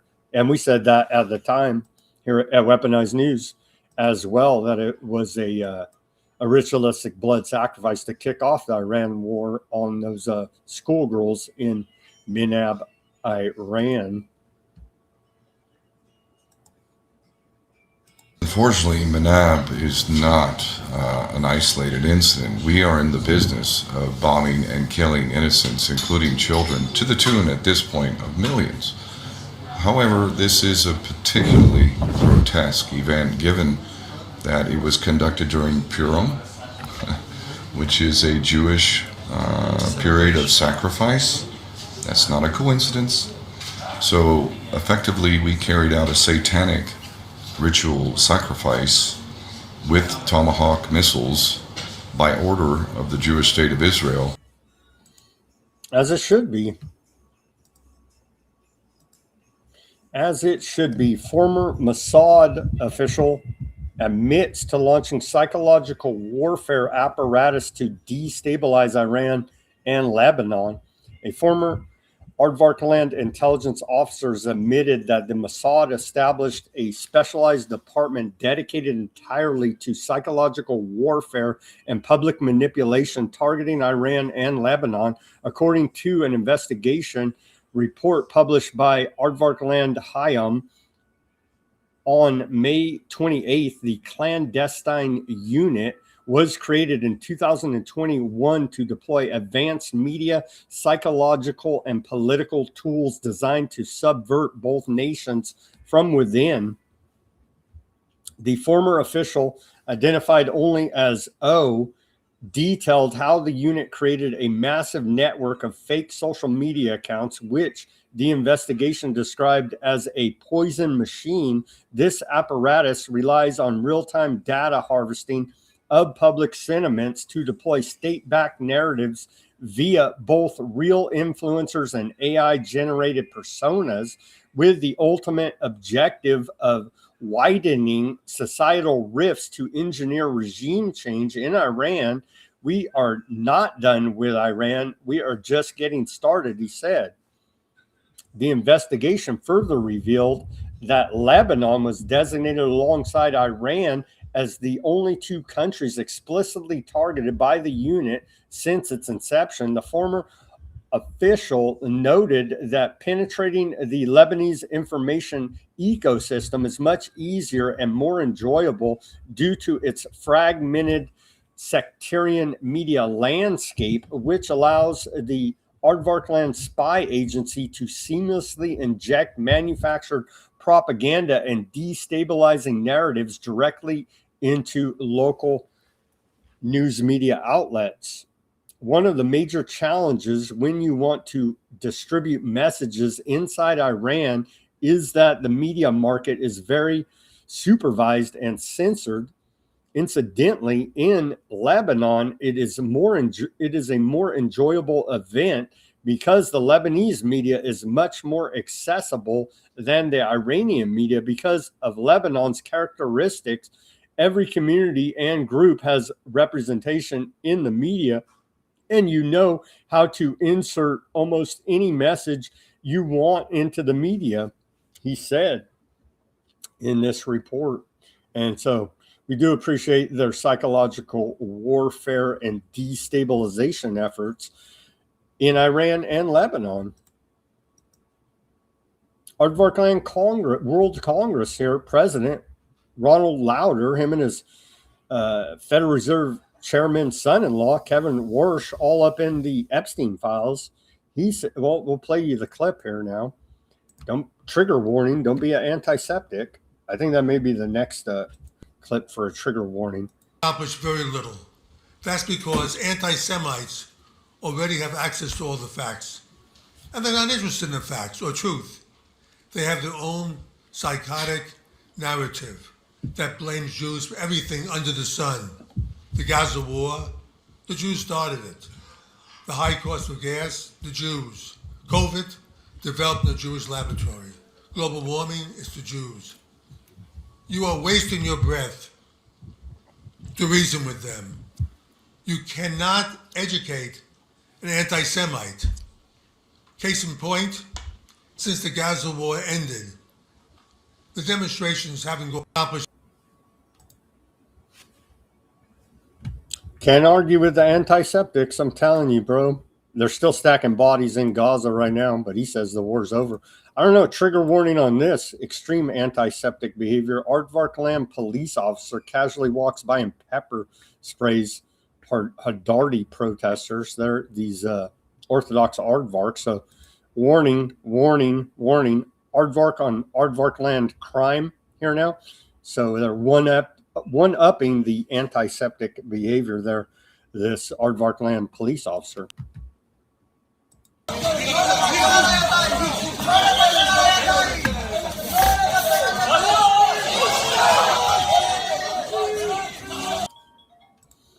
I wonder what old Ron Lauder would have to say about that. Seems pretty antiseptic to me. Oh, we have some more from him. Here he's talking about since October 7th, all aardvark organizations in the United States together have spent upwards of $600 million fighting this avalanche of antiseptic behavior. Huh. Since October 7th, all Jewish organizations in the United States together have spent upwards of $600 million fighting this avalanche of anti-Semitism. I have one question. Has it helped? Has all this money stopped or even slowed down the hatred against us?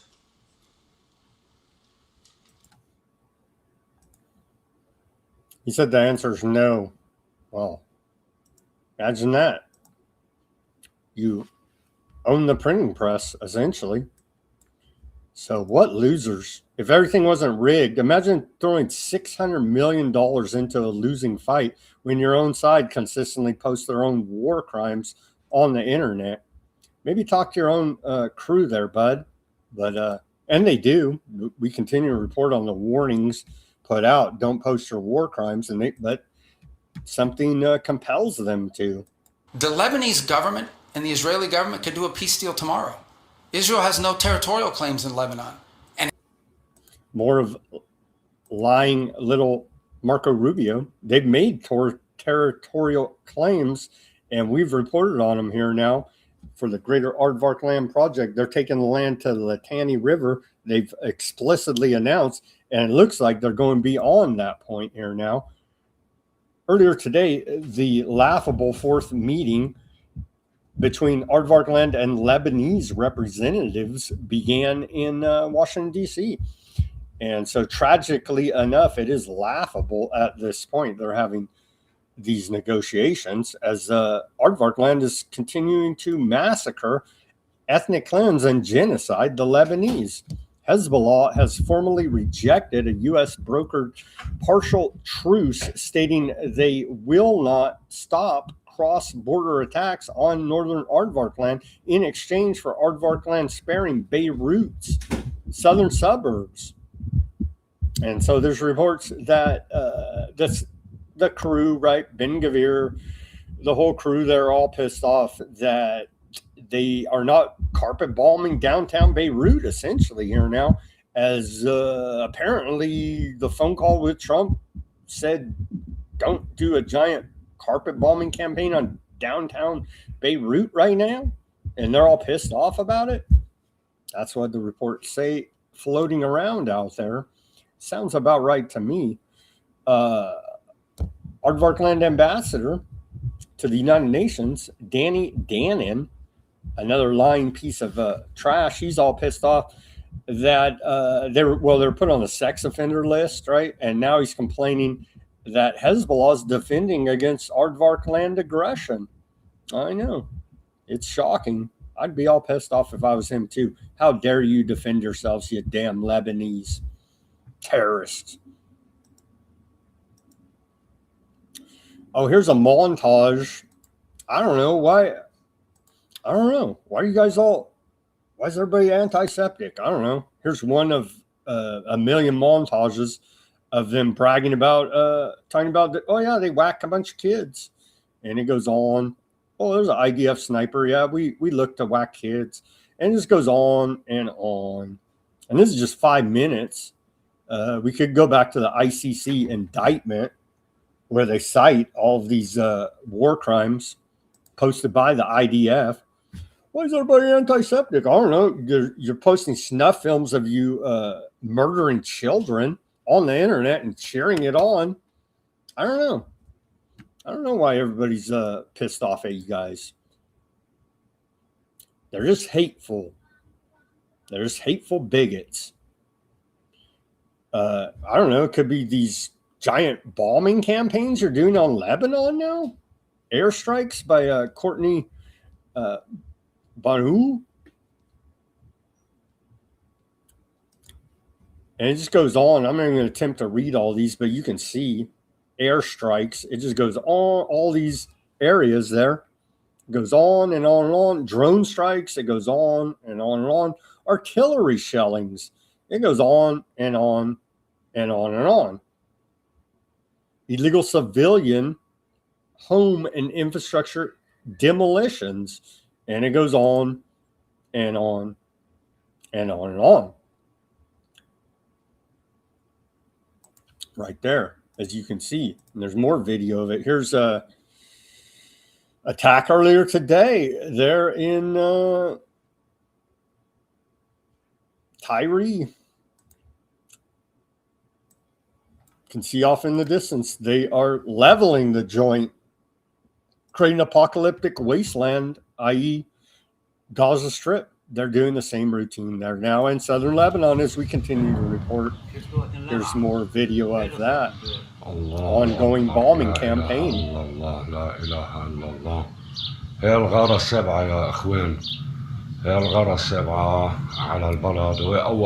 Yeah, not very good. But you can see off there in the distance the giant smoke from the bombs. Here's a little bit better video up close. Yeah, you can see they're leveling the joint. Let's get that up on the screen here.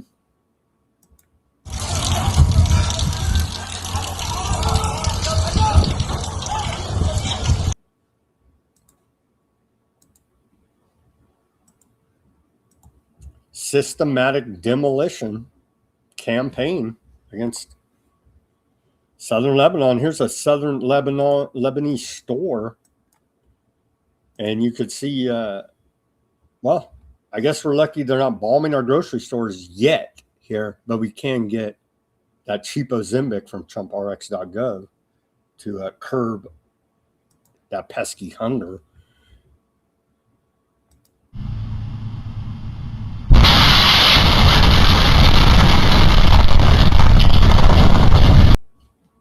So same routine. They're systematically demolishing public health. Now they're targeting grocery stores there in Lebanon. Report out of Drop Site News. You either leave right now or you die. Aardvark lands ethnic cleansing of a village in Lebanon. Aardvark land soldiers went door to door in a border village of AN Arab, forcing residents from their homes at gunpoint as part of a systematic campaign to empty large swaths of southern Lebanon.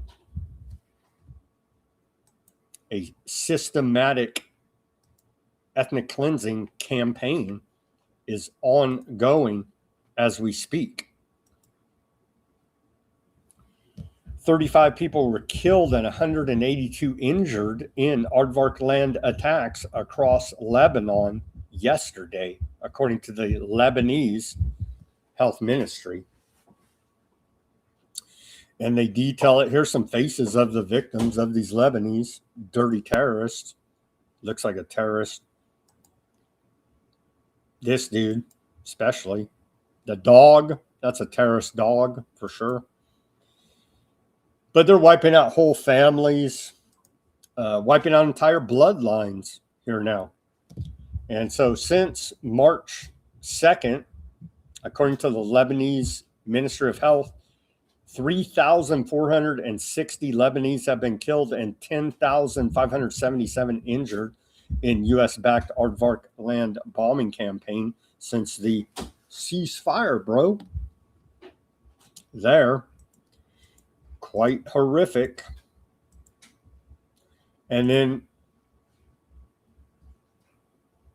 yeah, it was a Shadow of Ezra on the X said that old Ron Lauder is in the Epstein files over 900 times. And so is his son-in-law, now chairman of the Federal Reserve, Kevin Warsh. So you literally have Epstein Network crying anti-septicism, saying we're funding $600 million against it, but dude's family is the chairman of the Federal Reserve. Tell me more about how oppressed you are.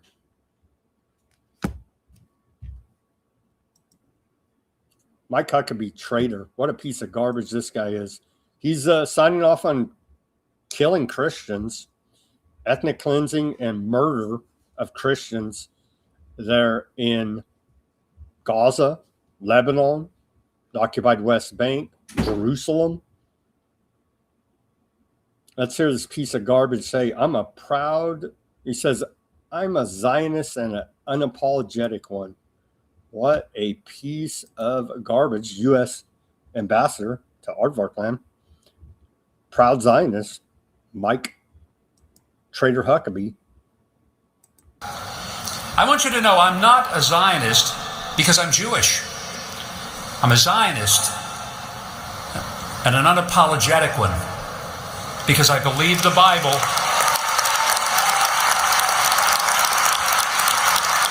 And because I recognize that Jews around the world, representing only 0.2% of the world's population, have created outsized impact on the world.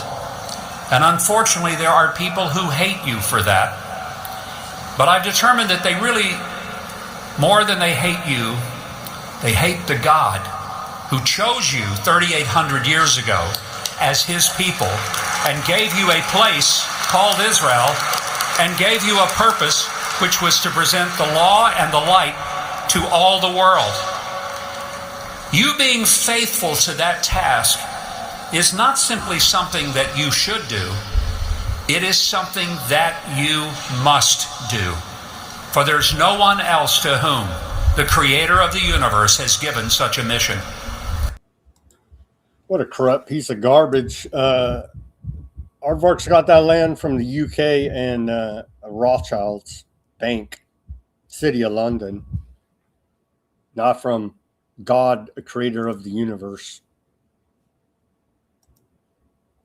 And this corrupt piece of garbage knows that, but he keeps on selling the lie. He's committed to the lie.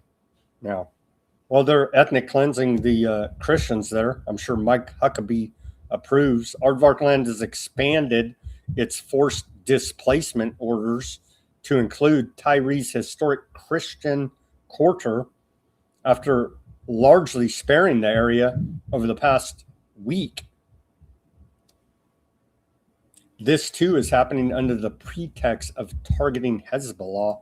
And so this area of Christians now, either leave or die. Leave or die. And the Christian Zionists will cheer it on as they murder those Christians. Aardvark land claims Hezbollah is operating in Tyree's Christian quarter. And so, of course, that's always the excuse. There's a Hezbollah every which way, or a Hamas everywhere I look. And so we must carpet bomb the whole area, including Christians now. You see how that works?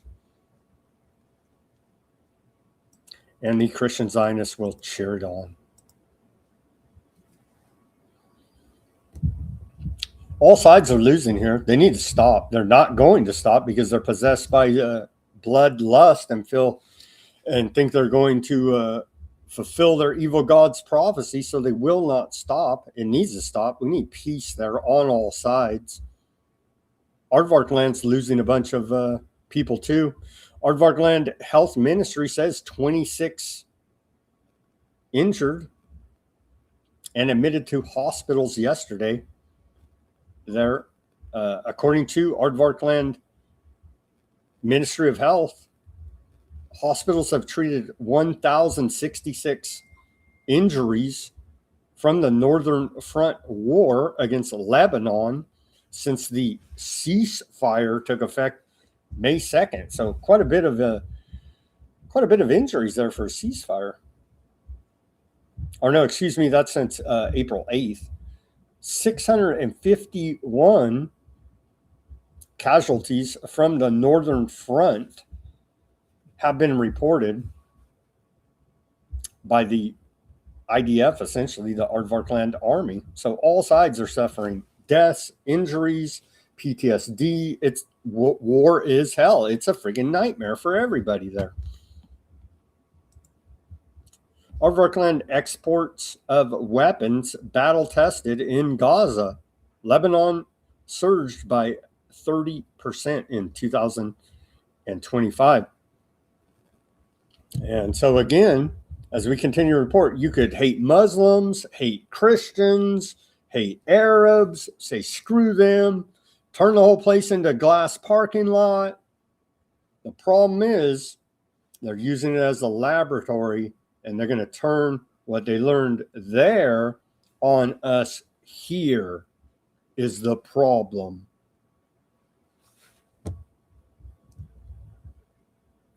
The Aardvark Land export of combat-proven weapons surged to a record high last year, exceeding a $19 billion threshold.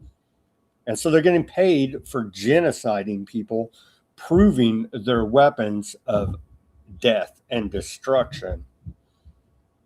Because, it's a military testing laboratory to maximize lethality. And they're in this report, they're saying how wonderful it is that they're increasing their arms exports as proven, battle tested, and ready to kill. Donald Trump's son, Eric Trump, has invested in Aardvark Land drone maker X10 as part of a $1.5 billion deal to take the firm public through a merger with Florida-based JFB Construction, deepening financial links between the Trump family and weapons deployed in Gaza. They're war profiteering off of this. Now, you see, low cost per kill is how they're marketing this. It doesn't get more evil. It doesn't get much more evil than the war profiteering and maximizing the efficiency, the cost effectiveness of your kill rates, essentially, as they're marketing the exportation of combat proven weapons. They're still genociding the Palestinians in Gaza. I don't know, Ron Lauder told us the war was over. Don't be an anti-Septic. In the last 24 hours, Aardvark Land forces carried out 20 different ceasefire violations against Gaza, according to a daily monitoring report documenting breaches of the agreement. Since the ceasefire took effect, Aardvark Land forces have carried out 1,392 airstrikes and shelling attacks, 1,188 live fire incidences, 119 military incursions, 342 building demolitions, and 55 civilian detentions. President Trump's UN-backed Board of Peace and its Gaza High Representative have yet to condemn a single one of these 3,096 documented Aardvark Land ceasefire violations. I'm glad we have that Board of Peace keeping everybody in line there. Who knows what they'd be up to? They've turned starvation into a weapon. They've weaponized starvation. MSF accuses Aardvarkland of creating a manufactured malnutrition crisis in Gaza in a May 2026 analysis, attributing it to restrictions on essential goods and the destruction of civilian infrastructure, even as President Trump and his Board of Peace continue touting aid delivery into the Strip. The World Food Program assessments throughout May found that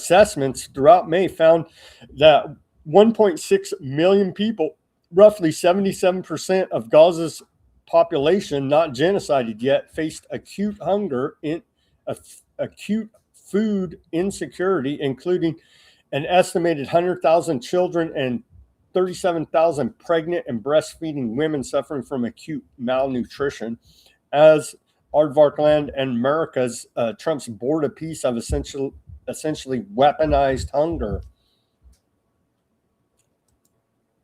Aardvarkland settlers, under the protection of the Aardvarkland occupation forces, have set large fires across agricultural lands in the village of Madamum, south of Nablus in the occupied West Bank. According to local reports, the settlers are burning dozens of dumas of farmland, fruit trees, and civilian vehicles, while Aardvarkland troops reportedly live fire on residents attempting to repel the attacks, detained dozens of young men, confiscated Red Crescent volunteers' equipment, and prevented civil defense crews from extinguishing the fires. So, yeah, thankfully, the ultra-Zionist Aardvark settlers in the occupied West Bank are developing the land correctly by doing a bunch of arson there. A tool of torture, Palestinian rights groups describe how Aardvarkland deliberately spreads disease in its prisons. Palestinian prisoner Azmi Abdu Hale, 31 years old, has suffered from scabies for more than a year in Aardvarkland custody, according to the Palestinian Prisoners Club, which says disease and starvation continue to spread throughout Aardvarkland's prison system. Hale, from Dura near Hebron, was detained January 2024. The organization says he continues to suffer from severe skin disease, persistent abdominal and stomach pain, loss of balance, and worsening health deterioration. Despite repeated requests, he has been denied medical testing and or treatment. According to his testimony, a prison doctor suggested his symptoms could potentially indicate cancer, but no diagnosis or follow-up was provided. The Prisoners Club says thousands of Palestinian prisoners have contracted scabies, which has spread through overcrowding, a lack of hygiene supplies, restrictions on bathing, and denial of clean clothing and proper medical care. The group accuses Aardvarkland prison authorities of using disease, starvation, and medical neglect as tools of torture, warning that conditions have sharply deteriorated since October 2023. It noted that more than 100 Palestinian detainees and prisoners have died in Aardvarkland custody during that period, with 89 publicly identified so far. And here's dude that says he's not getting the proper medical treatment there. So, yeah, they've turned, what do they say here? They're using disease, starvation, and medical neglect as tools of torture. And then on that cheerful note, we're going to wrap up this broadcast with a report from Greg Reese Ancient warnings to survive the Great Reset. Let's take a listen to this report.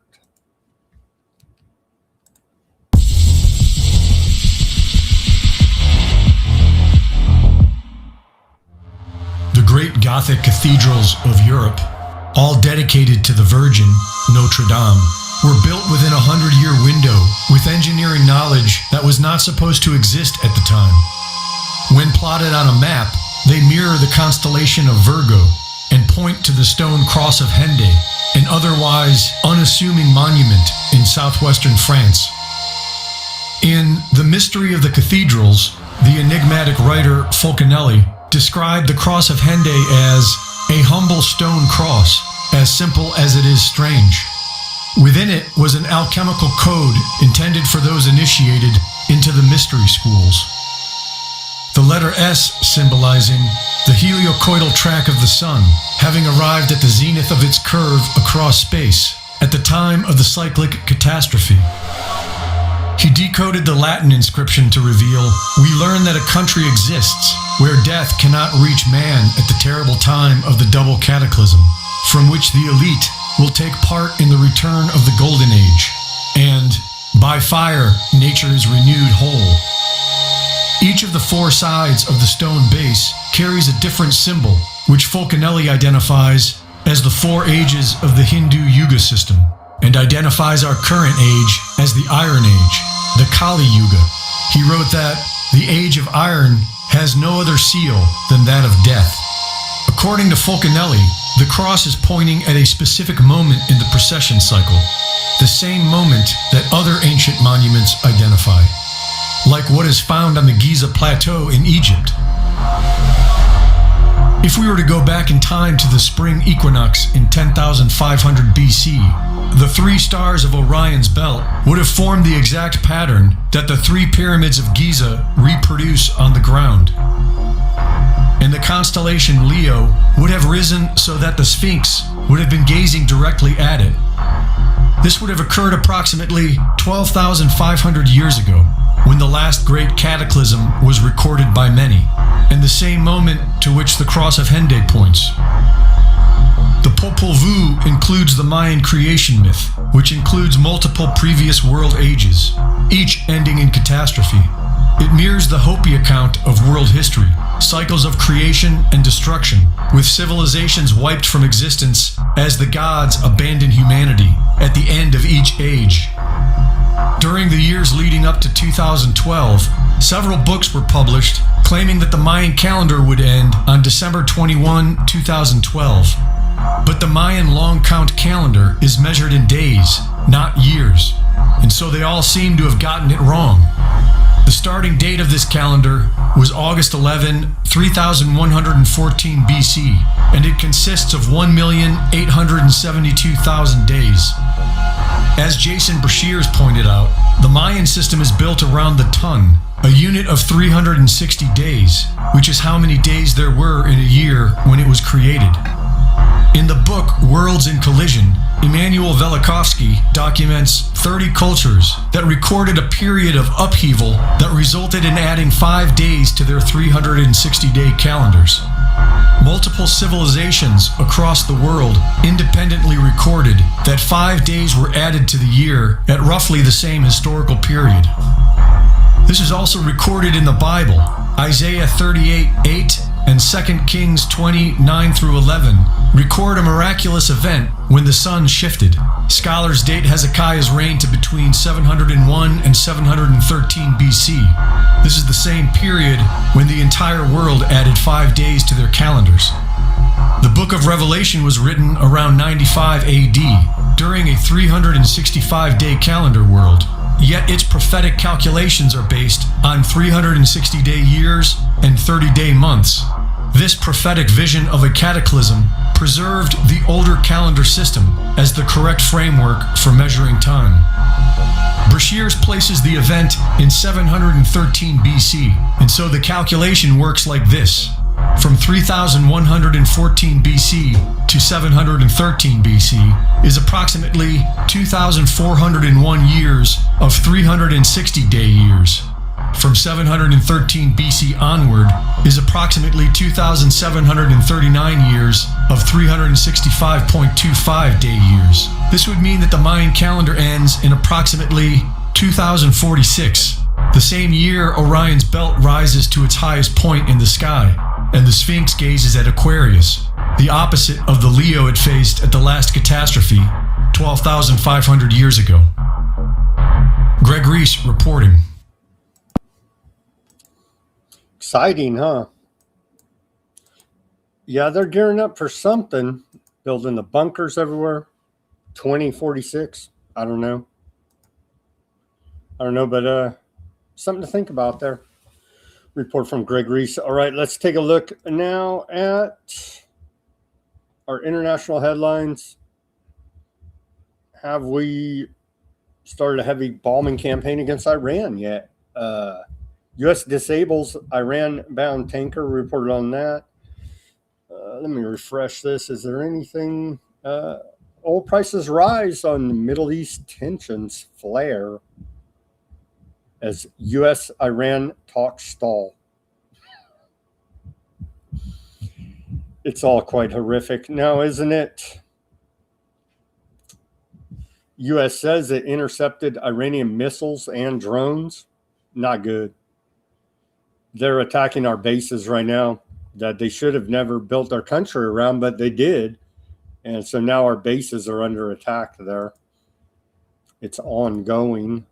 I'm sure we'll have more details tomorrow. Maybe not from our government, though. They continually underreport the damage done to our bases there around Iran, and it comes out like a month later. So we'll see how this goes. It's fluid situation, ongoing.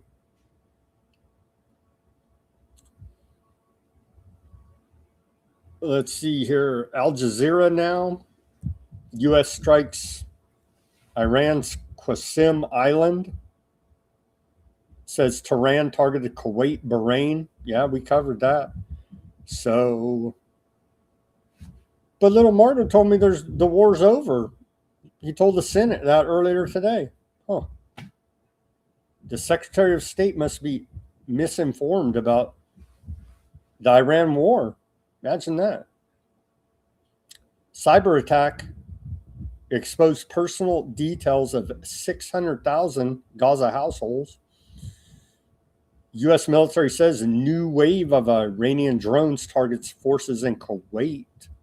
Hezbollah reports 13 attacks on Aardvark land forces in southern Lebanon.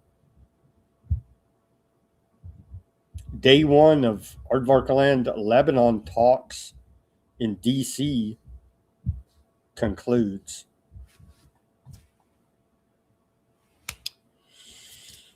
All right, that's all the reporting we got for today. It looks like things are going to pick up hot and heavy again. Let's hope not. Let's pray for peace. But Iran's attacking our bases, and we've attacked them back here now amidst the last 3, 4, 5 days, a bunch of skirmishes, quote, skirmishes, shooting at each other. It's called a friggin' war there in the Strait of Hormuz and around that area between American and Iranian forces. So it appears to be escalating now. With that report out of the Washington Compost, America's preparing for it to crank back up. Not good here now. All right, let's go to, and I'm going to click through as much as I can, Odysee channel. And we're almost there. We're there. Shout out to Odysee, the chat over there. Let's go take a look. Who's over there? I see Fat Bob. Shout out to Fat Bob. He said a week, and Rubio, yeah, but the war's over. Okay. Yeah, see? War's over. Everything's wonderful in the golden age. Shout out to Huffman. Fat Bob, friends with Letnick, automatically good for America. See, Fat Bob gets it. He's on board. Quite the businessman. Indeed. That's why he's the Commerce Secretary. Because he is quite the businessman. Test is there. Shout out to Test in the chat. He says the turtle NIS sticking his head out. Who's the turtle? McConnell?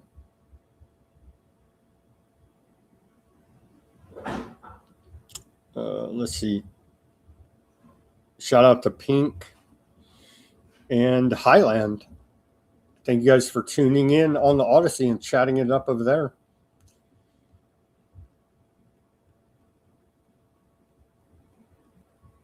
Huffman says Iranian news website called it Operation Economic Fury. I think that is one of the operations going on, sanctions by the Treasury Department. I believe they called it that as well. So you got Operation Epic Fury, Operation Economic Fury, Operation Epstein Fury, the real reason why all this is happening.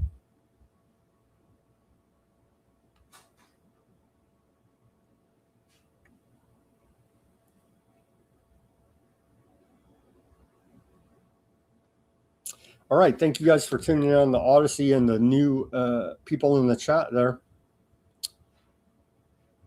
Thank you for tuning in on X, Substack, Bitchute, Kick, YouTube, and Rumble. Let's go over there now and take a look. We didn't have much chat going on today on either site, but shout out to those there in the chat.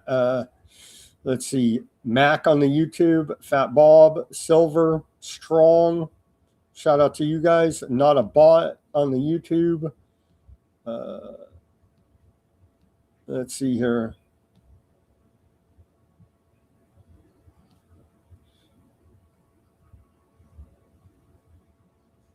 A long one there on the Facebook. Shout out to Denver on the. Yeah, Denver said they're adding like 70 billion plus to the Michigan data center costs. So that's good news. Thank you for that report, Denver. Let's see over there on the YouTube, Edwin, giant bubble making equipment. Then it's not enough to just look, you have to see. James, when AI takes over, do you think Trump's going to let everybody go on welfare? Hell no. Hell no. He's going to, yeah.